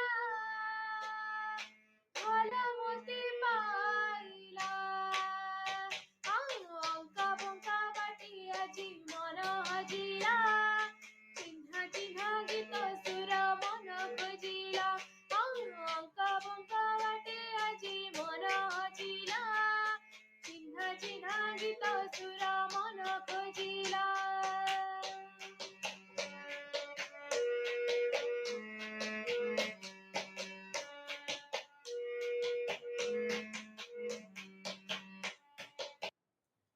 Jai Hind everyone, I am Cadet Snehasani Panda from 4 Odisha Naval NCC, Odisha Directorate. Today I am going to present a folk song. ই মাটির পানি পবনে আমার গড়া জীবন ই মাটির পানি পবনে ই মাটির পানি পবনে আমার গড়া জীবন ই মাটির পানি পবনে ইমাটির মান মহতর লাগি রে মহতর লাগি ইমাটির মান মহতর লাগি রে মহতর লাগি আমার যাও জীবন ই মাটির পানি পবনে আমার গড়া জীবন ই মাটির পানি পবনে দূর পর্বত কুঞ্চি কুঞ্চিয়ারে নেউছে মনকে টানি লতা ডালে কেতে ফুল ফুটিছে রে ঝরুছে ঝরনা পানি দূর পর্বত কুঞ্চি কুঞ্চিয়ারে নেউছে মনকে টানি লতা ডালে কেতে ফুল ফুটিছে রে ঝরুছে ঝরনা পানি কুহু কুহু সুরে দেশ গহলে রে দেশ গহলে কুহু কুহু সুরে দেশ গহলে রে দেশ গহলে সে কুইলির গানে এই মাটির পানি পবনে আমার গড়া জীবন এই মাটির পানি পবনে ই মাটিনে রাম জনম নেলে রে বধিলে লঙ্কা রাবণ ই মাটিনে লক্ষ্মী অহল্যা জনমী রখিলে মাটির মান ই মাটিনে রাম জনম নেলে রে বধিলে লঙ্কা রাবণ ই মাটিনে লক্ষ্মী অহল্যা জনমী রখিলে মাটির মান ଆମେ ଭଏନ୍ ଭାଇ ସଦା ସଜାଗର ସଦା ସଜାଗର ଆମେ ଭଏନ୍ ଭାଇ ସଦା ସଜାଗର ସଦା ସଜାଗର ই দেশর পরাণে ই মাটির পানি পবনে আমার গড়া জীবন ই মাটির পানি পবনে ই মাটির মান মহতর লাগি রে মহতর লাগি ই মাটির মান মহতর লাগি রে মহতর লাগি আমার যাও জীবন ই মাটির পানি পবনে আমার গড়া জীবন ই মাটির পানি পবনে ই মাটির পানি পবনে আমার গড়া জীবন ই মাটির পানি পবনে আমার যাও জীবন ই মাটির পানি পবনে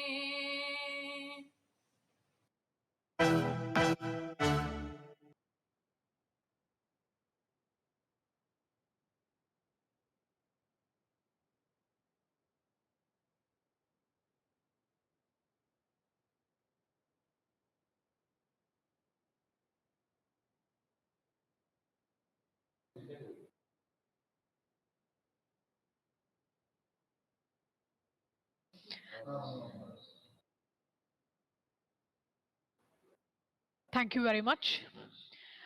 Rice and wheat is a staple food of Odisha.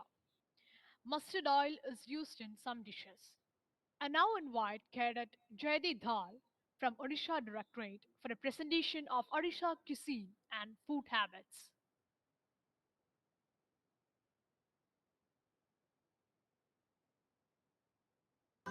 Odisha Odisha केडे सुंदर राज्य मोर केडे पिठा भाषा Odisha Odisha Odisha Odisha Jai Hind everyone. I am Cadet Jajit Dhal from 20NU NCC Bhadrak. Today through this video I am going to talk about different foods of Odisha. As Odisha is bordered by North Indian and South Indian states, food of Odisha is majorly influenced by the food of North India, Bengal and Assam. Rice is the staple food of Odisha, with mustard oil used as a cooking medium in many households. Yogurt forms a major part of many dishes of Odisha, while many sweets are based on chena, which is a form of cheese. Odia cuisine is less oily and spice, but a burst of flavors. So, let's start. Khichdi, as we call it in other states, is an easy yet wholesome meal. Odisha khichdi is one of the most important dishes, being offered as the main bhog to Lord Jagannath at the Puri temple. The perfect combination of rice and lentils cooked together in ghee gives a unique and relishing flavor to it. This comforting meal not just offers great taste but an even greater nutrition. Lightly spiced, often served with curd and pampered, this appetizing meal is bound to make you salivate. Chingudi Malai. Well, as the name suggests, this dish is all about the delicious creamy prawn curry where the creamy part comes from the coconut milk. The richness and silkiness of this fantastic dish are further enriched by light and mild spices that add a unique character to it. Absolutely delightful, mouth-watering, and flavorsome. Best served with steamed basmati rice, this delicacy is a must try if you are in and around Odisha. Next, we have the famous Odia food Macho Ghanto. Fish dishes being extremely popular in Odisha are relished by every household, and what better than every Odia's favorite, the Macho Ghanto. A must offer to Durga Ma on the Shera, this tempting curry consists of the fried head of the fish and is served with hot steamed rice and salad. The curry is a rich blend of onions, potatoes, garlic, and the regular spices. Vegetarians may make a plain ghanta by avoiding fish in it.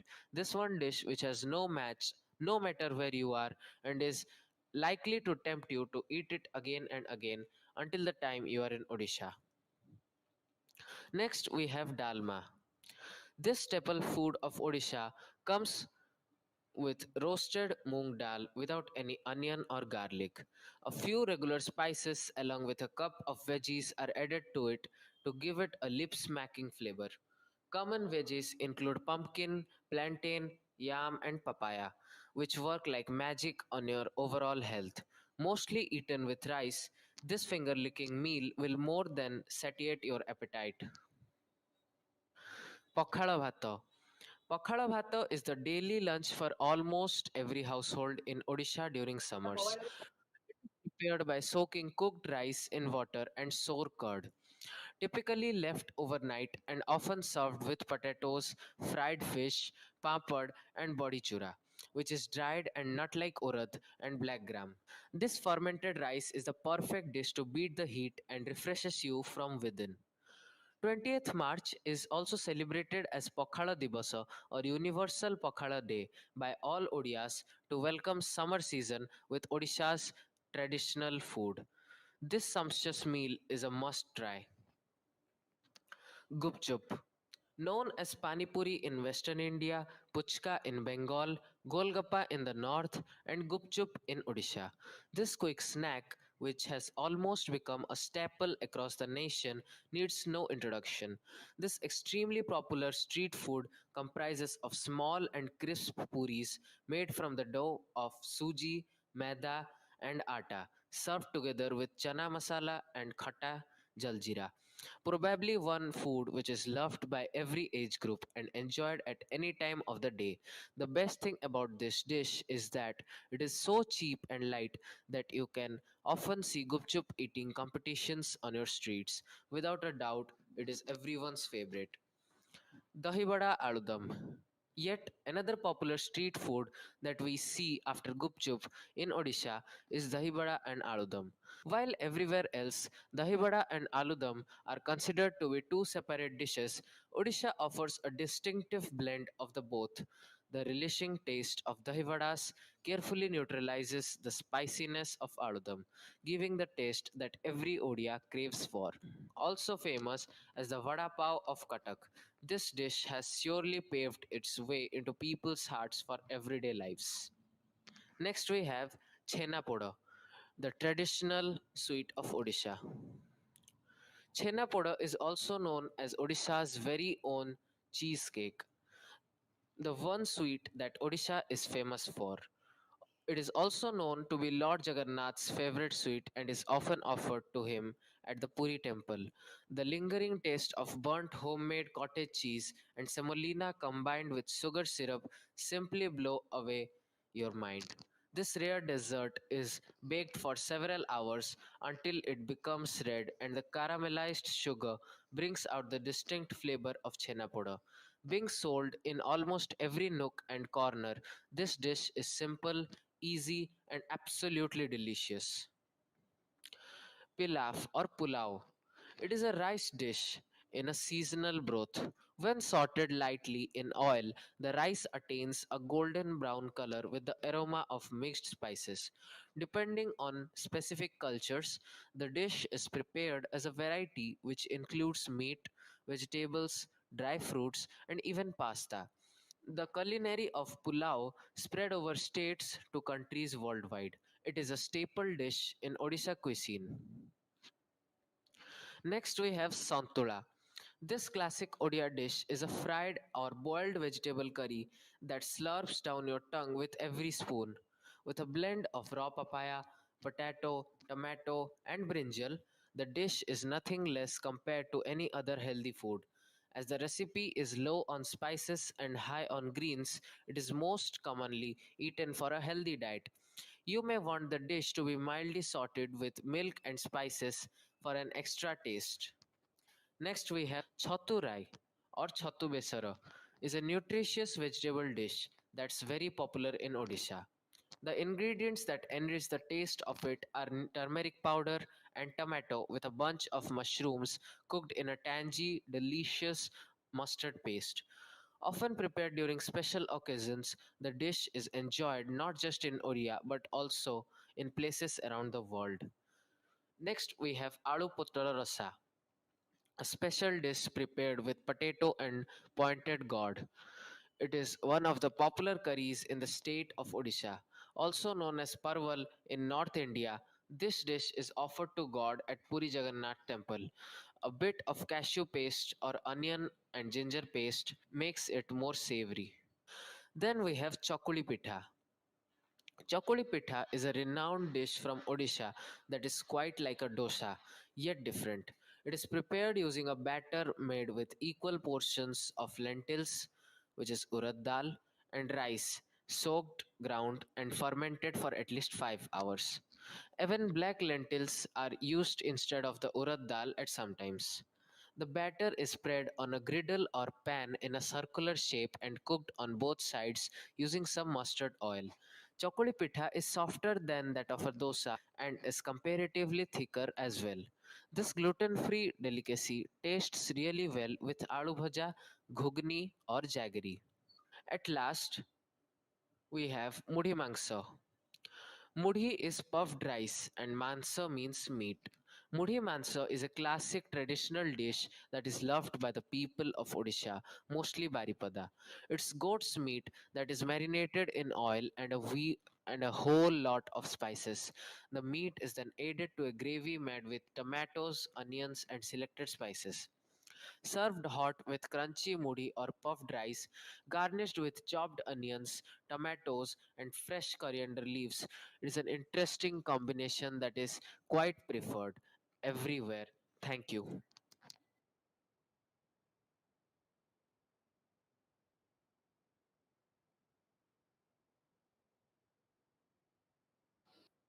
Thank you very much. Kerala cuisine is a culinary style originated in the Kerala, a region in the south of India. Kerala cuisine offers a multitude of both vegetarian and non-vegetarian dishes prepared using fish, poultry, and red meat with rice. Kerala is known as the land of spices. Let's see more about the cuisine and food habits of Kerala.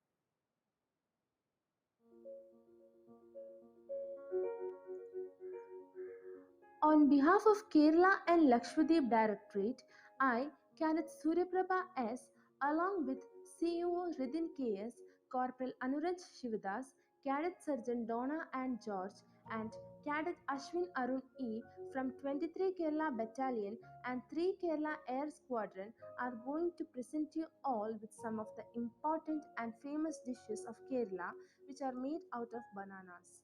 Bananas are one of the most popular fruits worldwide. Bananas contribute to the Kerala cuisine in many ways. It is the main ingredient in some of the famous food items in Kerala. The speciality of banana is that we not only use banana in our cuisine, we also use banana flower, which is also known as banana blossom or banana heart, an underground banana stem that is unnitanda, in preparing some of the famous curries in Kerala. Banana leaves are used in Kerala Sadhya as plates. So today we are going to introduce you all with some of the famous dishes made out of banana. Banana chips, sometimes called banana crisps, are deep fried or dried, generally crispy slices of bananas. They are usually made from firmer, starchier banana varieties, cooking bananas or plantains like Saba and Nendran cultivars. They can be sweet or savory and can be covered with sugar, honey, salt, or various spices. Now, another famous dish of Kerala which is made out of banana is unnakai. Unnakai, also called unnakaya, kai ada, unnaka, and kai purichadu, is a spindle shaped sweet dessert made chiefly of plantain. It originated from the Malabar region of India and is often eaten at weddings, iftar, and other festivities. The main ingredient of this dish is steamed and mashed banana, which is a staple in Kerala, India. The relatively dry puree becomes the dough, which is rolled and flattened into patties. These patties are stuffed with sweetened beaten egg, scraped flesh of coconut, nuts, raisin, and cardamom, a spice which is rolled into the shape of a spindle with oiled palm. The stuffed dough is then deep fried in coconut oil. The next dish which I am going to introduce to you all is one of the most important and most famous dish in Kerala. Sharkara Varti or Sharkara Uperi is one of the must-have dishes in any sadhya or feast recipe of Kerala. Whether it is marriage, onam, or any other functions where food is served on a banana leaf, then this Sharkara Varti or Sharkara Uperi is a really must. This is only one dish served throughout the entire Kerala for Sadhya.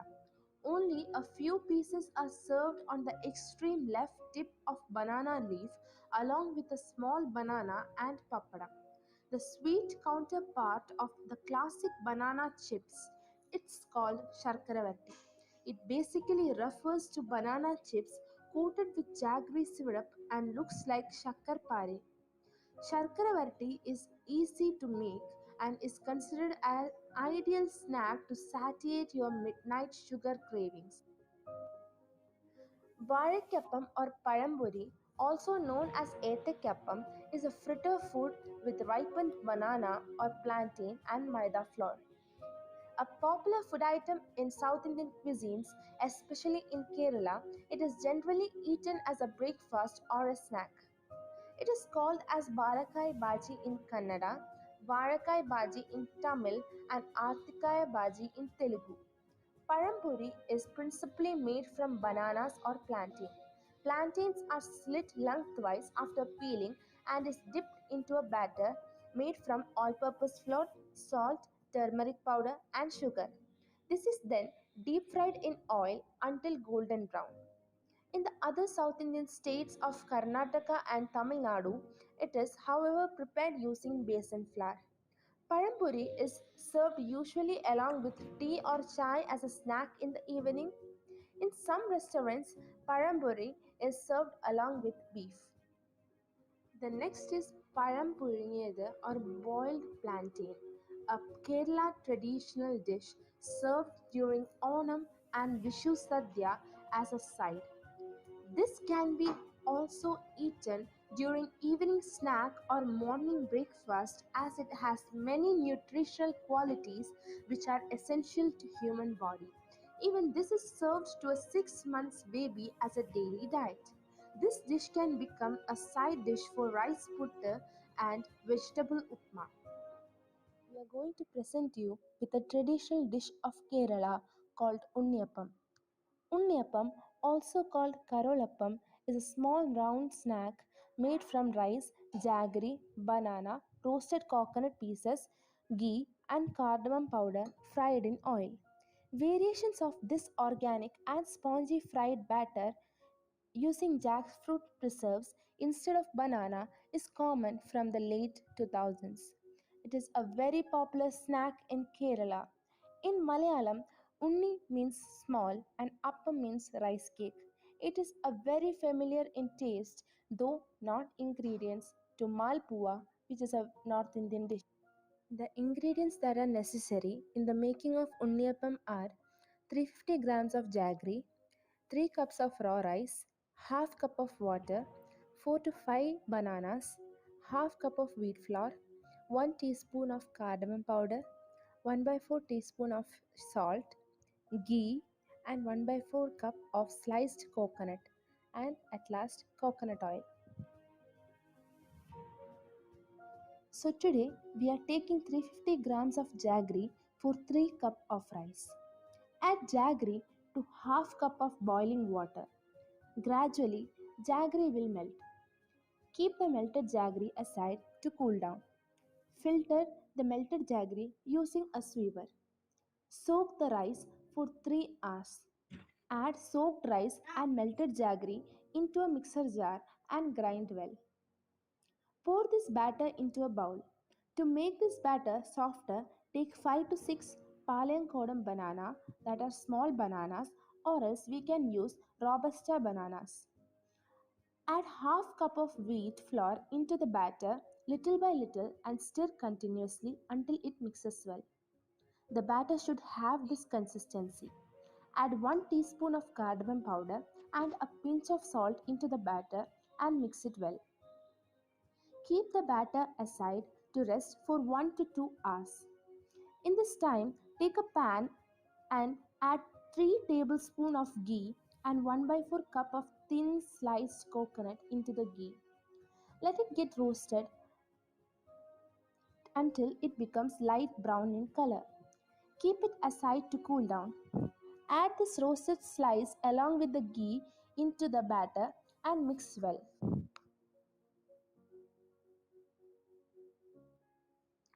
Now take a unniyappa patram. This is the vessel mainly used for making unniyappam. Pour some oil into the vessel. Let the oil get heated. Fill 3/4 of the cavity with the batter. Remember to keep the flame low.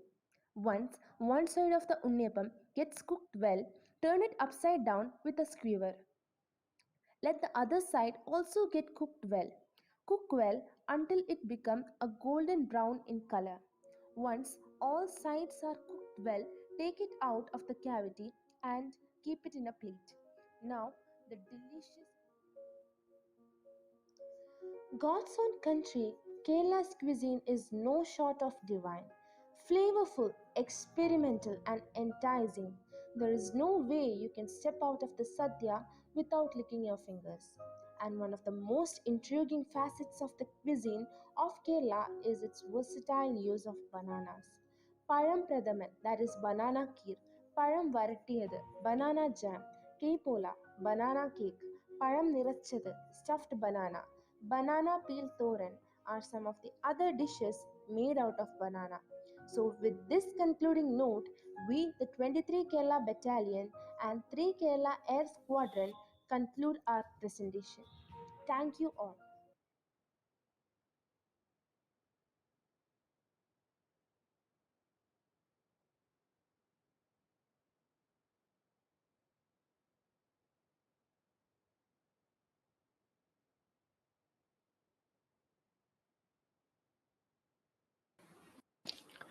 Thank you very much. The leaders of Odisha had a major role in aiding or helping for the progress of the state.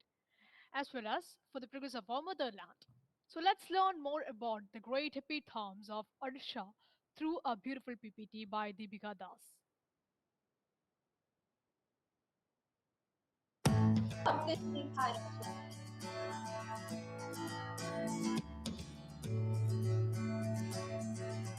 Jai Hind Sriman.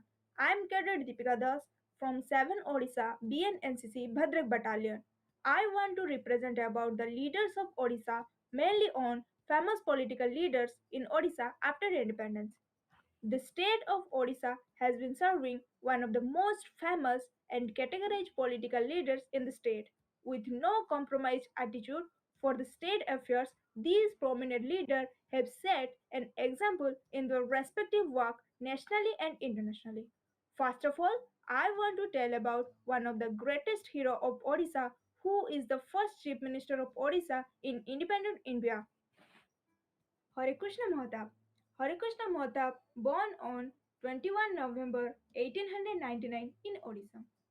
Hare Krishna Mahatap was a prominent leader and the first chief minister of Odisha from 1946 to 1950 and again from 1956 to 1961. He was associated with the Indian National Congress and a notable figure in the Indian independence movement. He was popularly known as Utkala Kesari. Hare Krishna Mahatap was the Union Minister of Commerce and Industry from 1950 to 1952. As a chief minister, he played significant role in the merger and integration of former states, shifting on the capital from Cuttack to Bhubaneswar and the sanction and construction of multi-purpose Hirakud Dam project. He was the founder of Prajatantra Prachara Samiti and started the weekly magazine Prajatantra in 1923 at Baleshwar. He received the Sahitya Academy Award in 1983. No doubt, Utkal Kesari Harikrishna Mahta, a versatile towering like personality and the architect of modern Utkal and pioneer of new dawn of Odisha. Then I want to discuss about Nabakushna Chaudhary. Nabakushna Chaudhary was born in Jagatsinghpur, Odisha on 23rd November 1901. He was an Indian politician and activist. He served as second chief minister of Odisha. He was a freedom fighter who participated in the non-cooperation movement, civil disobedience movement, and peasant movement. Nabakushna Chaudhary was a frontline leader of Salt Satyagraha held in Inchudi, Odisha, for which he was jailed for 4 months. During his chief ministership, the Jamidari system was abolished in Odisha. This gave the farmers ownership right on their cultivated land. So his proposal for local self-government, Anchal Sasan, became a reality. The Hirakud Dam's construction was completed during his chief ministership. In 1954, an agricultural college and a veterinary college were established at Bhubaneswar by him. He also did a great work for Odisha. Next come to Nandini Satpathy. The first lady chief minister of Odisha, Srimati Nandini Satpathy, was born in Cuttack on 9 June 1931.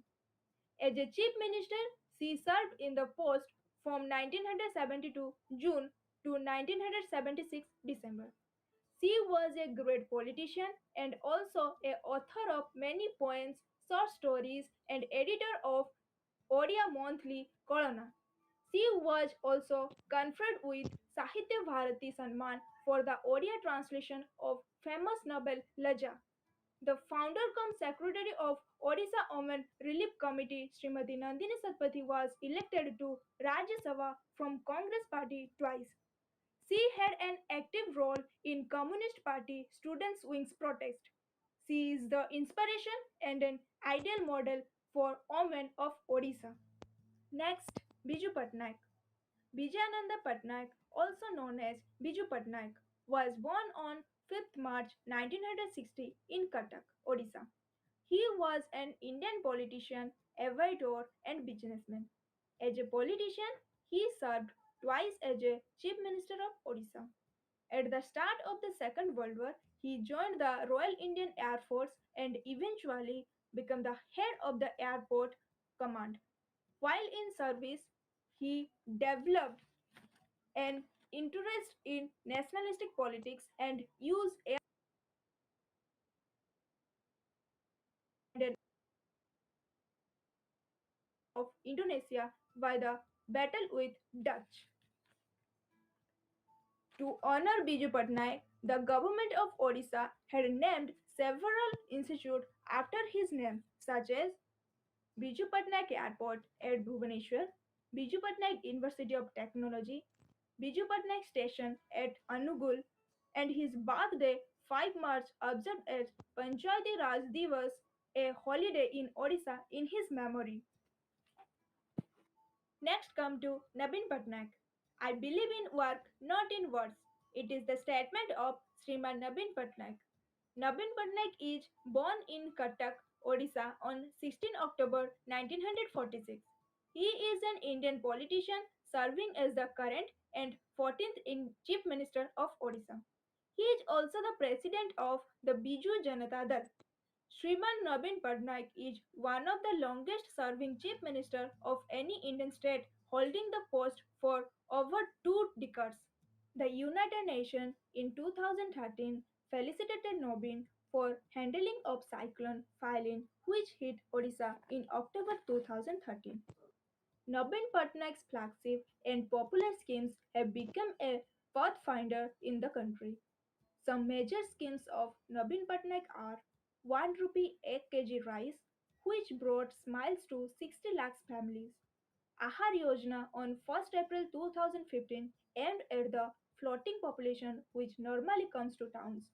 Some more schemes are Biju Swasthya Kalyan Yojana for providing free healthcare to common people, Utthan and Utkarsh schemes for improving education for class 6 to 10th, मुख्यमंत्री कृषि उद्योग योजना, कालिया योजना, निर्माल्य scheme, Mamata scheme, Madhubabu pension yojana, and etc.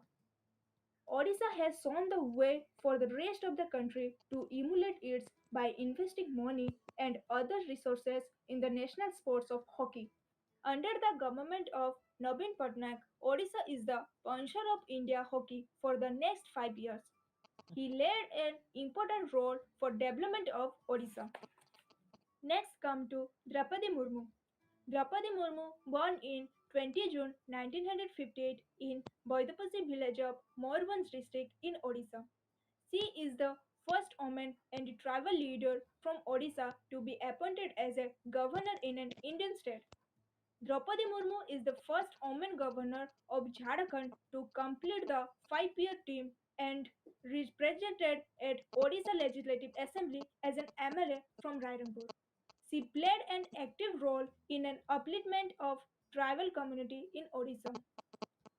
Murmu is also awarded the Nilakantha Award for the Best MLA of the Year by the Odisha government.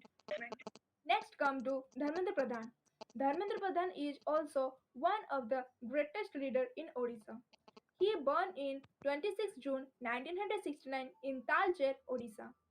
Dharmendra Pradhan is an Indian politician serving as the Ministry of Education and Ministry of Skill Development in the Government of India. He has also been the Ministry of Petroleum and Natural Gases and Ministry of Steel.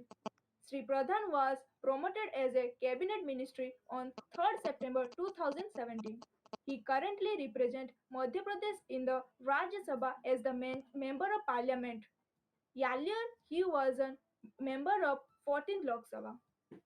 Dharmendra Pradhan has been the longest serving minister for the petroleum and natural gases in the history of independent India. He is credited with the success of Pradhan Mantri Ujjwala Yojana launched by Ministry of Petroleum and Natural Gases, under which over 8 million LPG connection has been provided to the women from below poverty line. So Sri Pradhan, popularly called as Ujjwala Man of Odisha. In July 2021, Mr. Pradhan became Ministry of Education in second Modi ministry.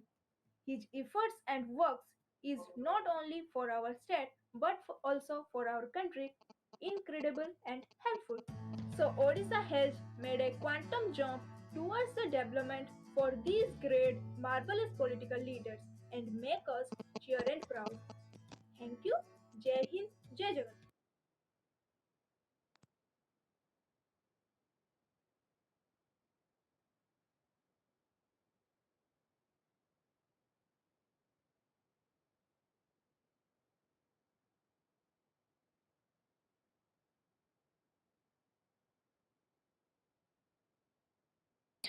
Thank you very much. That was valuable information.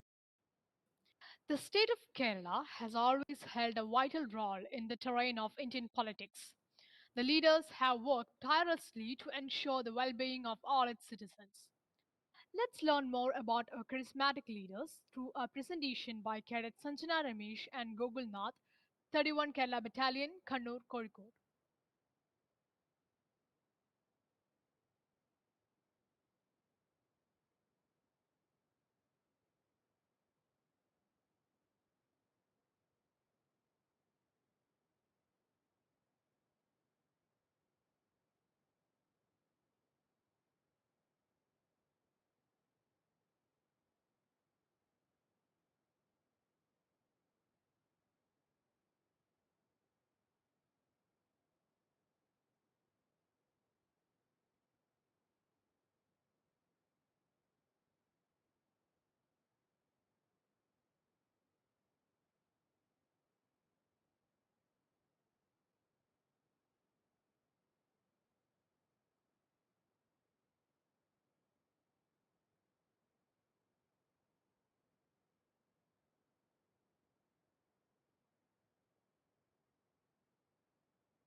Good morning to all. Today we are here for the presentation on the topic Kerala leaders.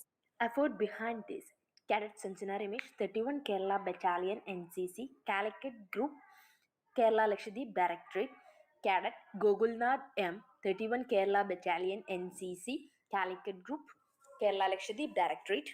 Here we are presenting some prominent leaders in Kerala politics.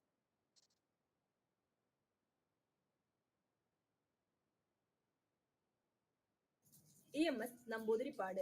Elangunavanekil Shankaran Namboodiripadu, popularly known as EMS, was an Indian communist politician and who served as the first Chief Minister of Kerala.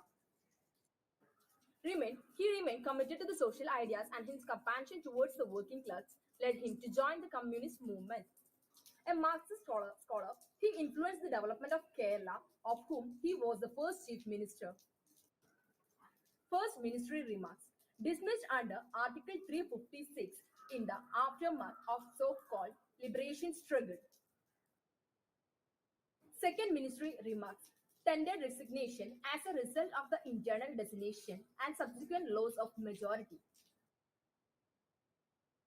EMS Namboodiripadu Ministry. During his tenure, he oversaw land reforms, increased the salary of the civil servants, and helped attract new private industrial investments to the states.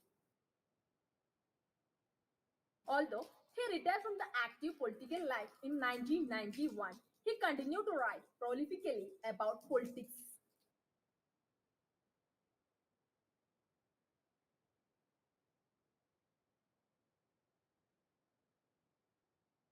K. Nayanar, Erambala Krishnan Nayanar, was an Indian politician of the Communist Party of India Marxist. He served as 3 terms as the Chief Minister of Kerala. Nayanar was one of the organizers of Morora Rally 1940, organized peasant uprising in Kayur. And was forced to go into hiding following Calcutta Thesis proclamation that led to banning Communist Party in India. During the Sino-India War, Nayanar was accused of being pro-China and was imprisoned in 1964 under the Preventive Detention Act. Nayanar introduced several reforms during his tenure as a chief minister, like the Kerala Choir Workers Welfare Fund Act 1984, the Kerala Khadi Workers Welfare Fund Act 1989, the Kerala Akbari Workers Welfare Fund Act 1989, the Kerala Construction Workers Welfare Fund Act 1989, and the Kerala Ration Dealers Welfare Fund Act 1998. It was during his last stint as a chief minister that the LDF launched the People's Planning Campaign in 1996. Naina became the chief minister of Kerala for the first time in 1980. He formed government with the support of the Congress A under A.K. Antony and the Kerala Congress under K.M. Mani. But both the parties left for United Democratic Front (UDF) coalition, and the government was dissolved on 20th October 1981. Naina was renowned for his humorous remarks and speeches during his third term as chief minister. Naina also used to conduct a public interaction show, Mukhyamanthriyode Chodikku, as the chief minister in Ashwana TV channel.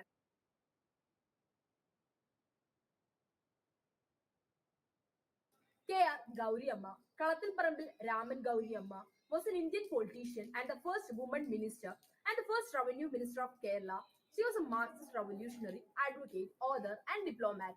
He was also one of the founding leaders of the communist headed Jnanabadiya Samiksha Samiti. She was the first female law student coming from Irava community. Janadipadiya Samraksha Samiti. In 1994, she was expelled from the CPIM. Following this, she established a new political outfit named Janavadiya Samraksha Samiti. Went on to join the United Democratic Front, the arch rival of the Left Democratic Front, to which CPIM belongs.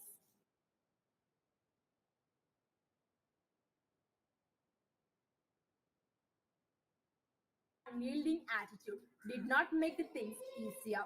According to political observers, being a woman and belong to a backward community might have played a part in her getting sidelined in the party.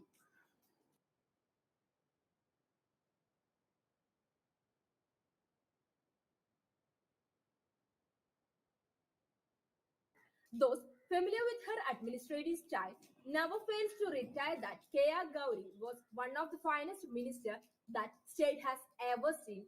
Bureaucrat was fond of her and clearly enjoyed working with her. They found her a good administrator as she was endowed with a great clarity of thoughts, telling them what she wanted to do and then giving them enough leaving to get it done.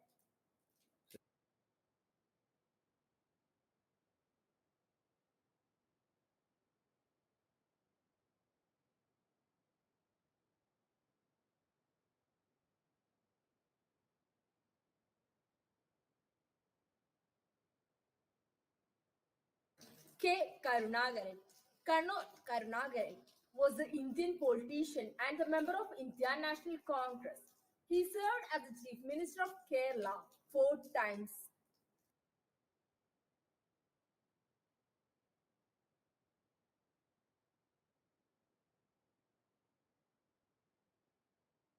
He was instrumental in several massive infrastructure projects in Kerala, which includes the Jawaharlal Nehru Stadium in Kochi, Cochin International Airport.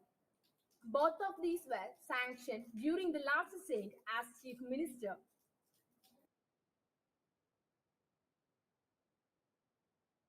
Other major projects introduced during the reign of Karunakaran included the Kerala State Film Development Corporation, Gosri Bridge of Kochi, Guruvayur Railway Line, Rajiv Gandhi Combined Cycle Power Plant at Kayamkulam, etc.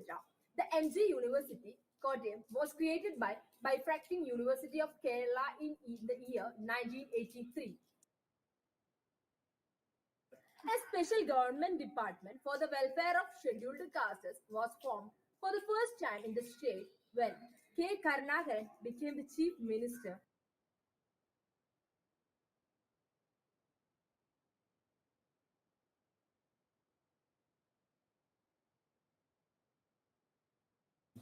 When Karunakaran was close to the former Prime Minister Indira Gandhi and Rajiv Gandhi, at the helm of his career in the 1980s and 1990s, He enjoyed considerable access, confidence, and control at All India Congress Committee to the point that he had been an important role in bringing P.V. Narasimha Rao to the Prime Ministership of India. Karunakaran joined the flood relief camp that was conducted by V.R. Krishnan Eluthachan, C. Achuthamenon, R. M. Manakalathu, and the other leaders of Praja Mandalam, an early freedom struggle movement in Cochin Street. He became the member of India National Congress and began to wear khadi. On 3rd June 1992, during his last stint as the Chief Minister, he had met in the near-fatal car accident on his way to Thiruvananthapuram. It was after a prolonged treatment in both India and USA that he survived.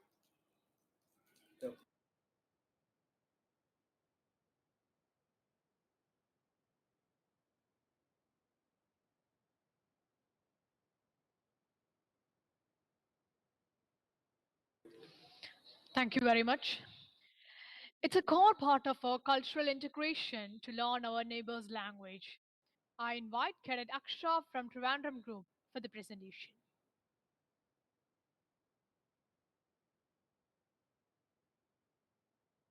Hi all, I am Sneha Tangadari, the cadet of College of Applied Science, Pyramid. Now I am going to introduce you about Malayalam language. Malayalam is the mother tongue of Kerala. So we first study about the alphabets of Malayalam. സ്വരാക്ഷരങ്ങൾ ആ ആ ഈ ഈ ഉ ഊ ഋ A ഏ I ഓ ഓ ഔ ആ ആ ആ ഇ ഈ ഉ ഊ ഋ എ ഏ ഐ ഓ ഓ ഔ ആ.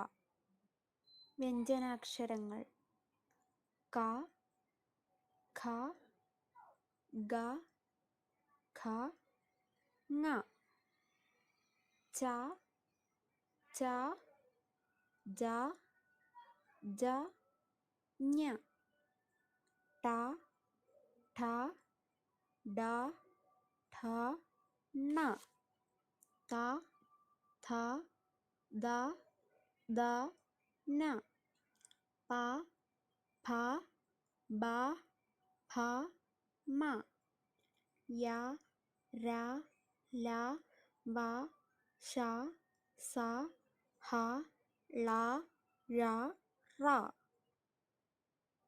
ക ഖ ഗ ഘ ങ ച ഛ ജ ഝ ഞ ട ഠ ഡ ഠ ണ ത ഥ ദ ഥ ന പ ഫ ബ ഫ മ യ ര ല വ ശ സ ഹ ള ഴ റ. ചില്ലക്ഷരങ്ങൾ ഇൺ ഇൻ ഇൽ ഇർ ഇൾ. Next, we are going to study about words in Malayalam. A. Amma, mother. Alamara, alimara. A. Apple, apple. Ama, tortoise. Aad, goat. Ana, elephant. E. ഇടയ്ക്ക ഇടയ്ക്ക ഇഡ്ഡലി ഇഡ്ഡലി ഇല ലീഫ് ഇഞ്ചി ജിഞ്ചർ ഈച്ച ഹൗസ് ഫ്ലൈ ഈന്തപ്പഴം ഡേറ്റ്സ് ഈർച്ചവാൾ ഹാൻഡ്സോ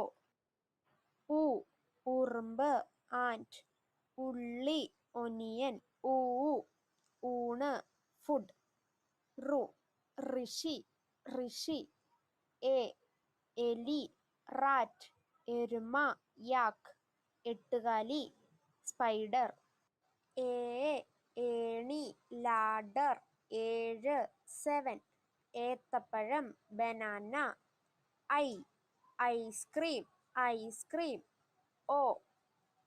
ഒട്ടകം camel. 9 nine ഒട്ടകപക്ഷി ostrich. Orange orange. ഓന്ത് chameleon. ഔഷധം മെഡിസിൻ. കലം പോട്ട്. കഴുത ഡോങ്കി. കണ്ണ് ഐ. കരടി ബിയർ. മുഖം ഫേസ്.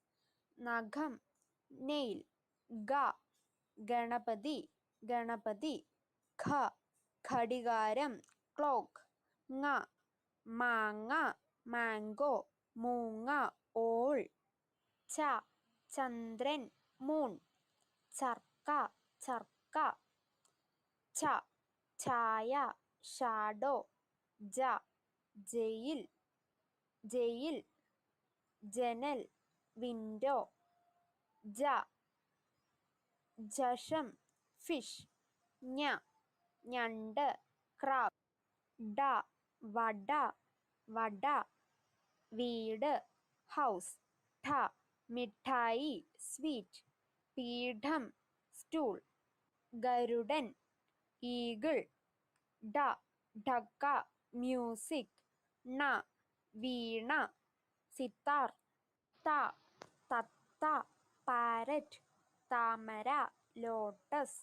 തക്കാളി ടൊമാറ്റോ. കഥ സ്റ്റോറി. ദീപം ദീപം. ധാന്യം ക്രോപ്സ്. പേന പെൻ. പാലം ബ്രിഡ്ജ്. പീലി മയിൽപീലി. Fan fan. Balloon balloon. Bucket bucket. Bulb bulb. ഭരണി ജാർ. ഭൂമി എർത്ത്. മരം ട്രീ. മയിൽ പീകോക്ക്. മഴ റെയിൻ. മുയൽ റാബിറ്റ്. Violin violin. രാജാവ് കിങ്. കസേര ചെയർ. മല ഹിൽ. മാല മാല. വഞ്ചി ബോട്ട്. വിളക്ക് വിളക്ക്. ശലഭം ബട്ടർഫ്ലൈ. മേശ ഡെസ്ക്. മഷി ഇങ്ക്. സഞ്ചി കവർ. ഹനുമാൻ ഹനുമാൻ. തവള ഫ്രോഗ്. വാള് സോ. വള ബാങ്കിൾ. പുഴ റിവർ. പാറ സ്റ്റോൺ. പെൺകുട്ടി ഗേൾ. കൺമഷി കൺമഷി. Phone phone. മീൻ ഫിഷ്. മുയൽ റാബിറ്റ്. കപ്പൽ ഷിപ്പ്. പയർ ബീൻസ്. കിണർ വെൽ. Car car. വാൾ സോ. മഞ്ഞൾ tamarind. Now we are going to study about weekly days. ആഴ്ചയിലെ ദിവസം. ഞായർ സൺഡേ. തിങ്കൾ മൺഡേ. ചൊവ്വ ട്യൂസ്ഡേ. ബുധൻ വെഡ്നസ്ഡേ. വ്യാഴം തേഴ്സ്ഡേ. വെള്ളി ഫ്രൈഡേ. ശനി Saturday. Next, we are going to study about WH questions in Malayalam. Who, ആര്, when, എപ്പോൾ, where, എവിടെ, what, എന്ത്, what kind, ഏതു തരത്തിലുള്ള, what time, ഏതു സമയത്ത്, whose, ആരുടെ, which, ഏത്, why, എന്തുകൊണ്ട്, how, എങ്ങനെ, how much, എത്ര, how many, എത്ര എണ്ണം, how often, എത്ര തവണ, how far, എത്ര ദൂരം, how long, എത്ര സമയം, how old, എത്ര വയസ്സ്, how come, എങ്ങനെ സംഭവിച്ച്? Next, we are going to study some questions in Malayalam. What should I do? ഞാൻ എന്തു ചെയ്യണം? What is that? അതെന്താണ്? What is this? ഇതെന്താണ്? What happened? എന്തു പറ്റി? What should I say? ഞാൻ എന്തു പറയണം? What time is it? സമയം എത്രയായി?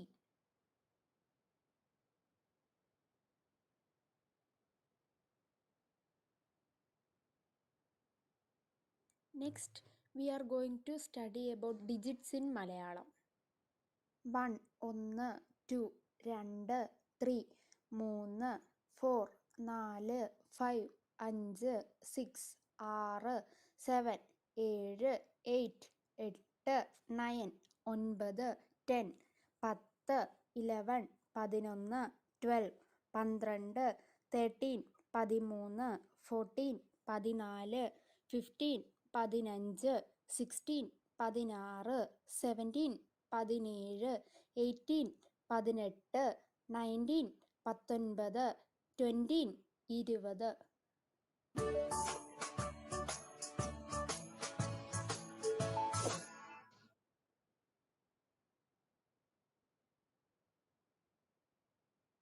Thank you very much. That was great information for us all. For learning Odia language, I invite Senior Under Officer Ruba Rani for her presentation.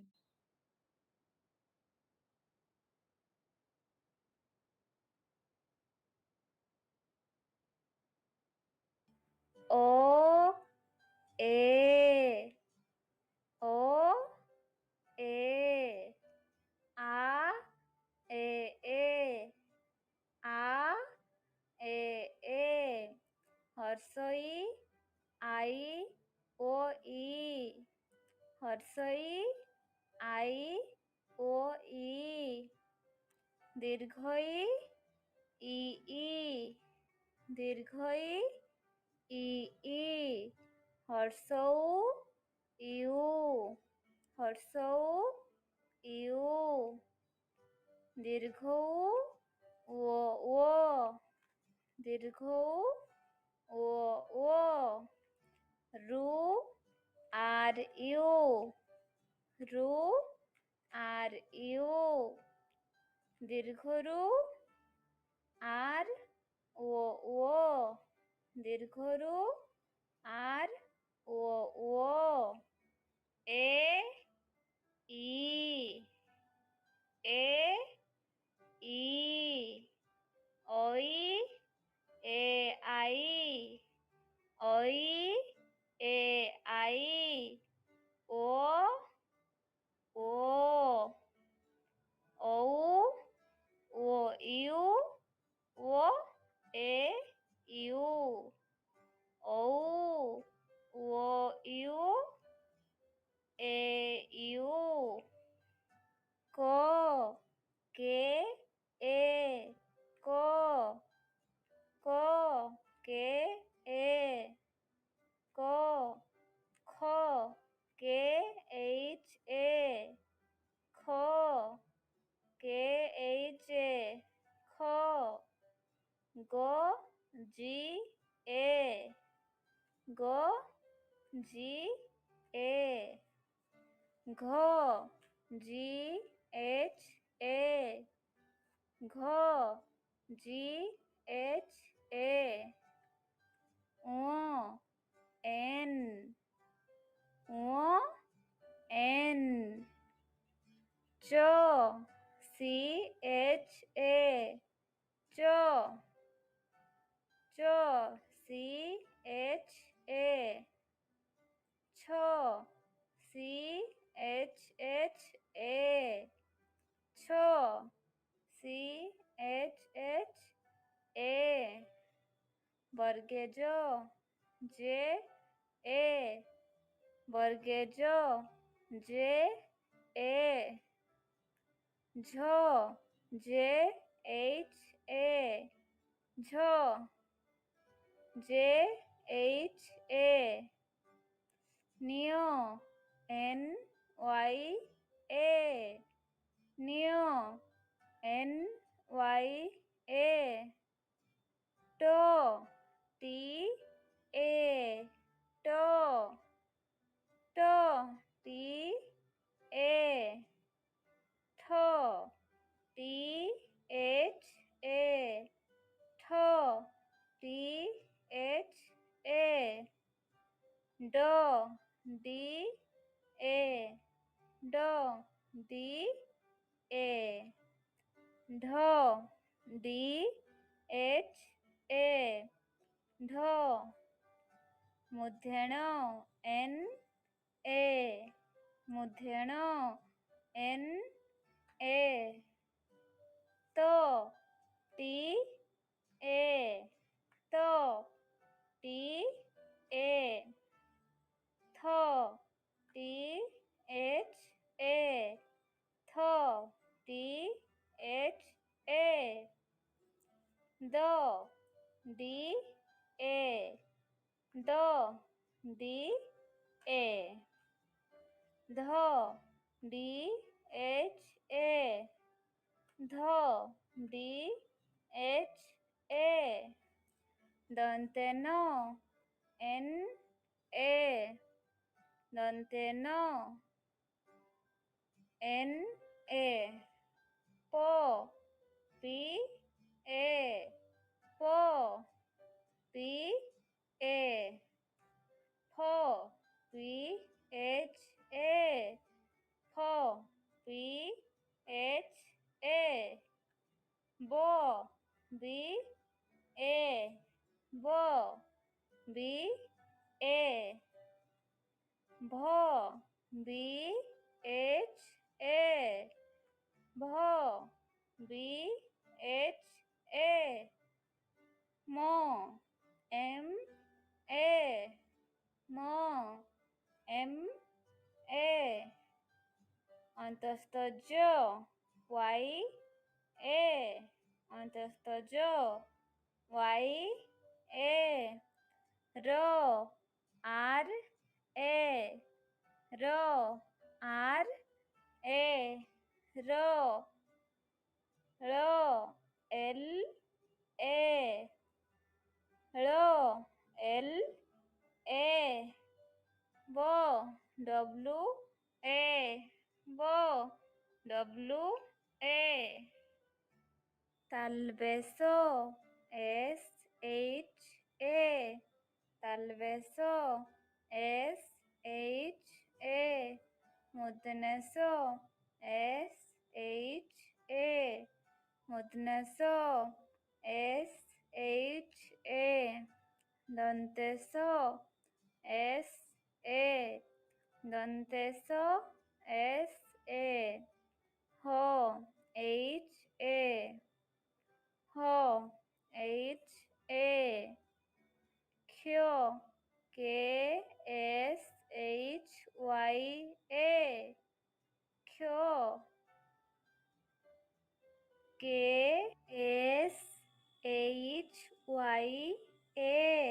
Kyo, Yo, Y-A, Yo, Y-A, Lo, L-A, Lo, L-A, अनुसार N, अनुस्वार N, विसर्गो H, विसर्गो H, चंद्रबिंदु N, चंद्रबिंदु N.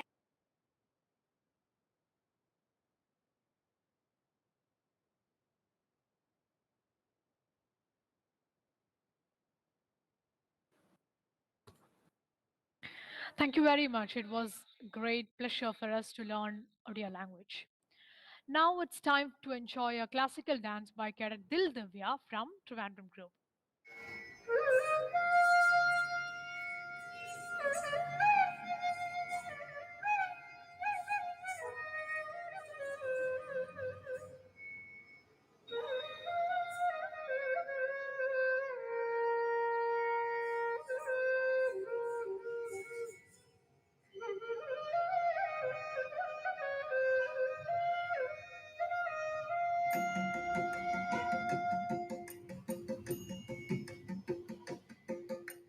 പൂന്തേൻ നേർമൊഴി സഖി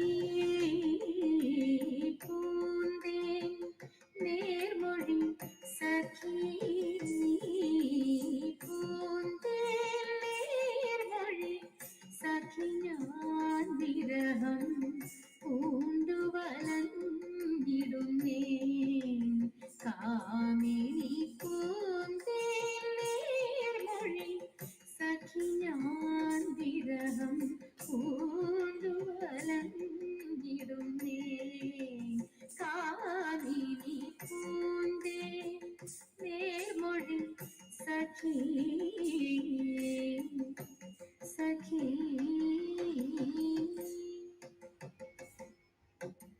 ശാന്ത ഗുണനാകുമെൻ കാന്തൻ ശാന്ത ഗുണനാകുമെൻ കാന്തൻ ശാന്ത ഗുണനാകുമെൻ കാന്തൻ ശ്രീ പത്മനാഭൻ ശാന്ത ഗുണനാകുമെൻ കാന്തൻ ശ്രീ പത്മനാഭൻ സ്വാന്തേ ബോധം കലർന്നു സപതി വരുന്നതെന്ന് സ്വാന്തേ ബോധം കലർന്നു സപതി വരുന്നതെന്ന് സഖി പൂന്തേ നേർമൊഴി സഖി ഞാൻ വിരഹം പൂണ്ടുവലഞ്ഞിടുന്നേ കാമിനി പൂന്തേ നേർമൊഴി സഖി സഖി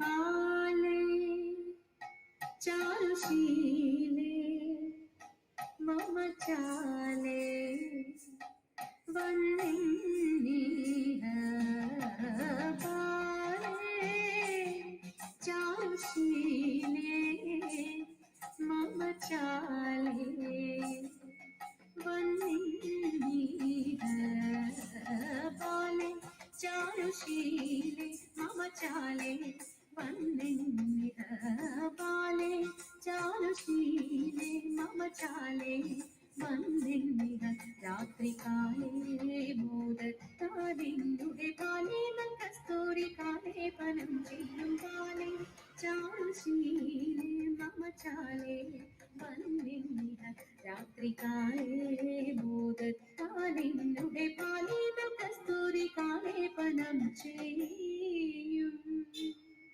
സഖി പൂന്തേ നേർമൊഴി സഖി ഞാൻ വിരഹം പൂണ്ടുവലഞ്ഞിടുന്നേ കാമിനി പൂന്തേ നേർമൊഴി പൂന്തേ നേർമൊഴി പൂന്തേ നേർമൊഴി സഖി സഖി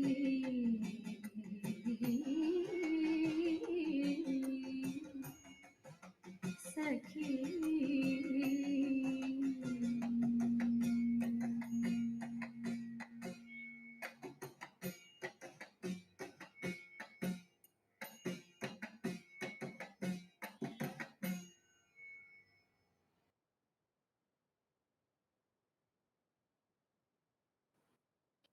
That was a mesmerizing performance. Now I invite our dear friends of Orissa, Cadet Shibani Mukherjee and Ritina Das, for an amazing performance.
Thank you very much. We have reached to the end of the session of our today's camp, and we will be giving you instructions and clarifications for the coming days by Lieutenant Jean Alexander, 18 Kerala Battalion, Kottayam Group, Kerala LAKSHADWEEP Directorate. So please.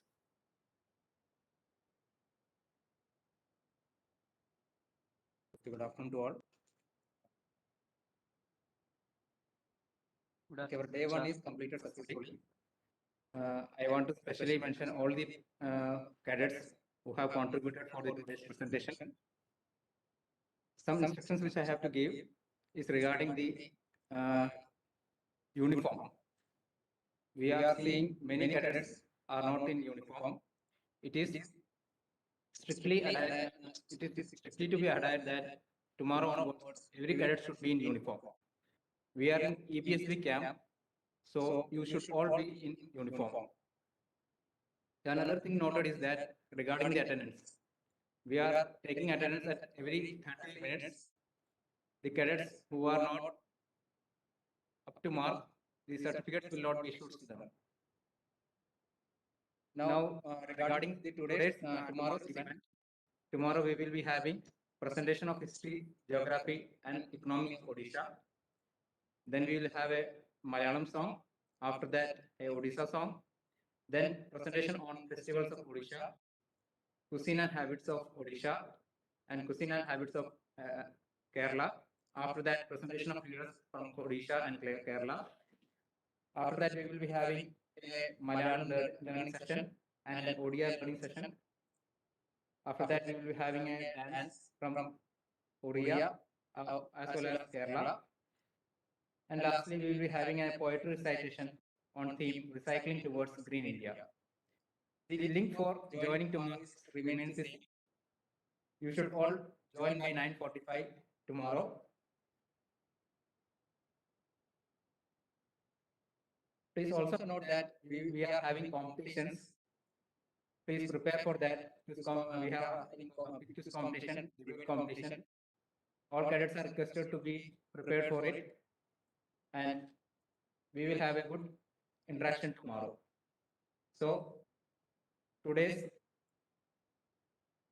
program is going to be wind up here. Thank you all.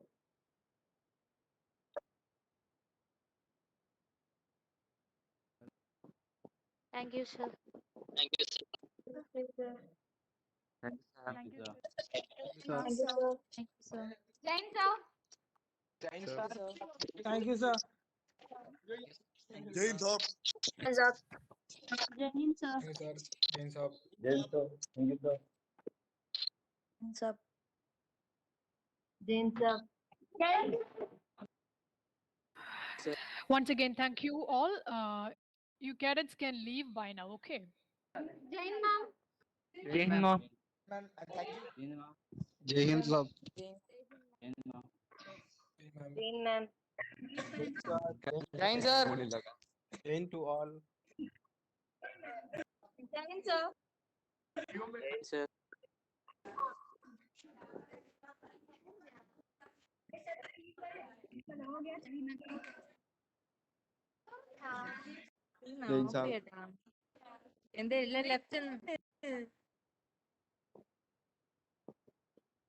Sir, should the nodal officer stay back or only the cadets should access?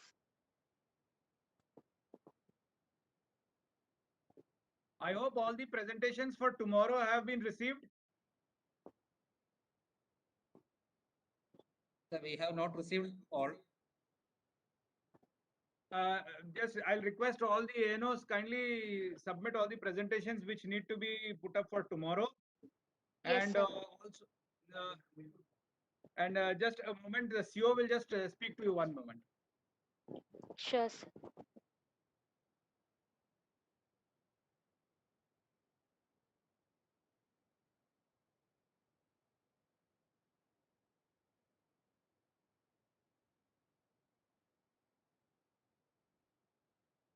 First is a good effort by all those who participated today.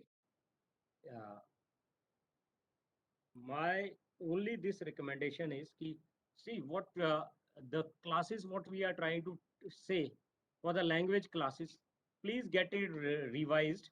It's basically a few sentences they can teach. Because if you start teaching alphabet, I have not been able to learn also, yeah, ABCD of Malayalam, etc. It cannot be like that. It has to be, we said, okay, get water. Yeah, when we meet, we say good morning. So good morning in Malayalam means this way. Okay, that we say vanekam. In Udiya, they can say this, because if you teach alphabet, they'll not be able to learn anything.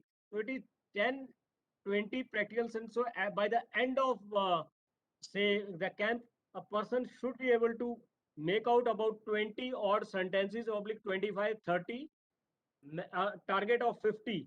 So if you are able to take day-to-day things what we use, okay, glass of water. When we ask for a water, we say Tandi Kundwa or whatever we say. So they are able to learn those, which is a conversant language, and that we have to ratto, that we have to make them mug. Okay, now I'll ask somebody a question. So that 5-7 sentences. So by end of the camp, they would have heard some sentences which are practical. If should they visit Kerala, he meets an auto driver and he doesn't know, he just says a tariff and ask him what's the tariff. So that sort of a practical points.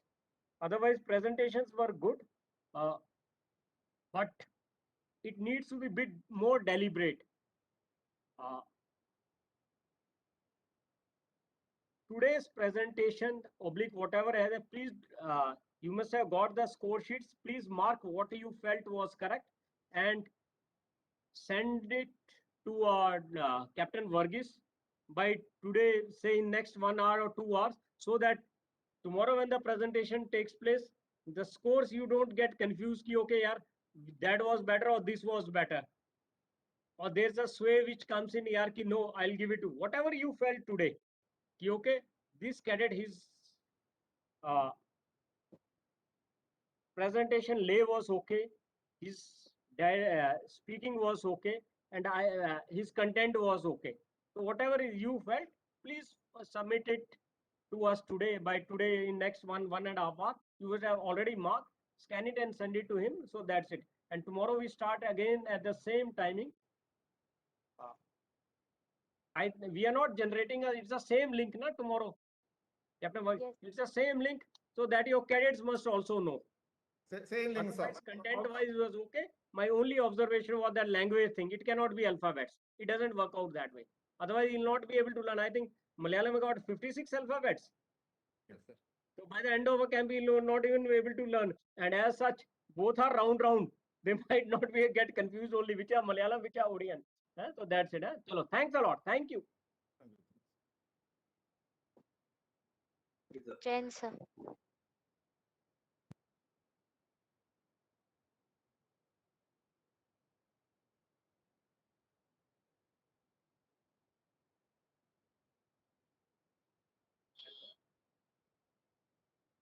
I think we can leave. Just send the videos and presentations which are due for tomorrow. Yes, sir. Yes. Okay, sir. Thank you. Thank you. Thank you, sir.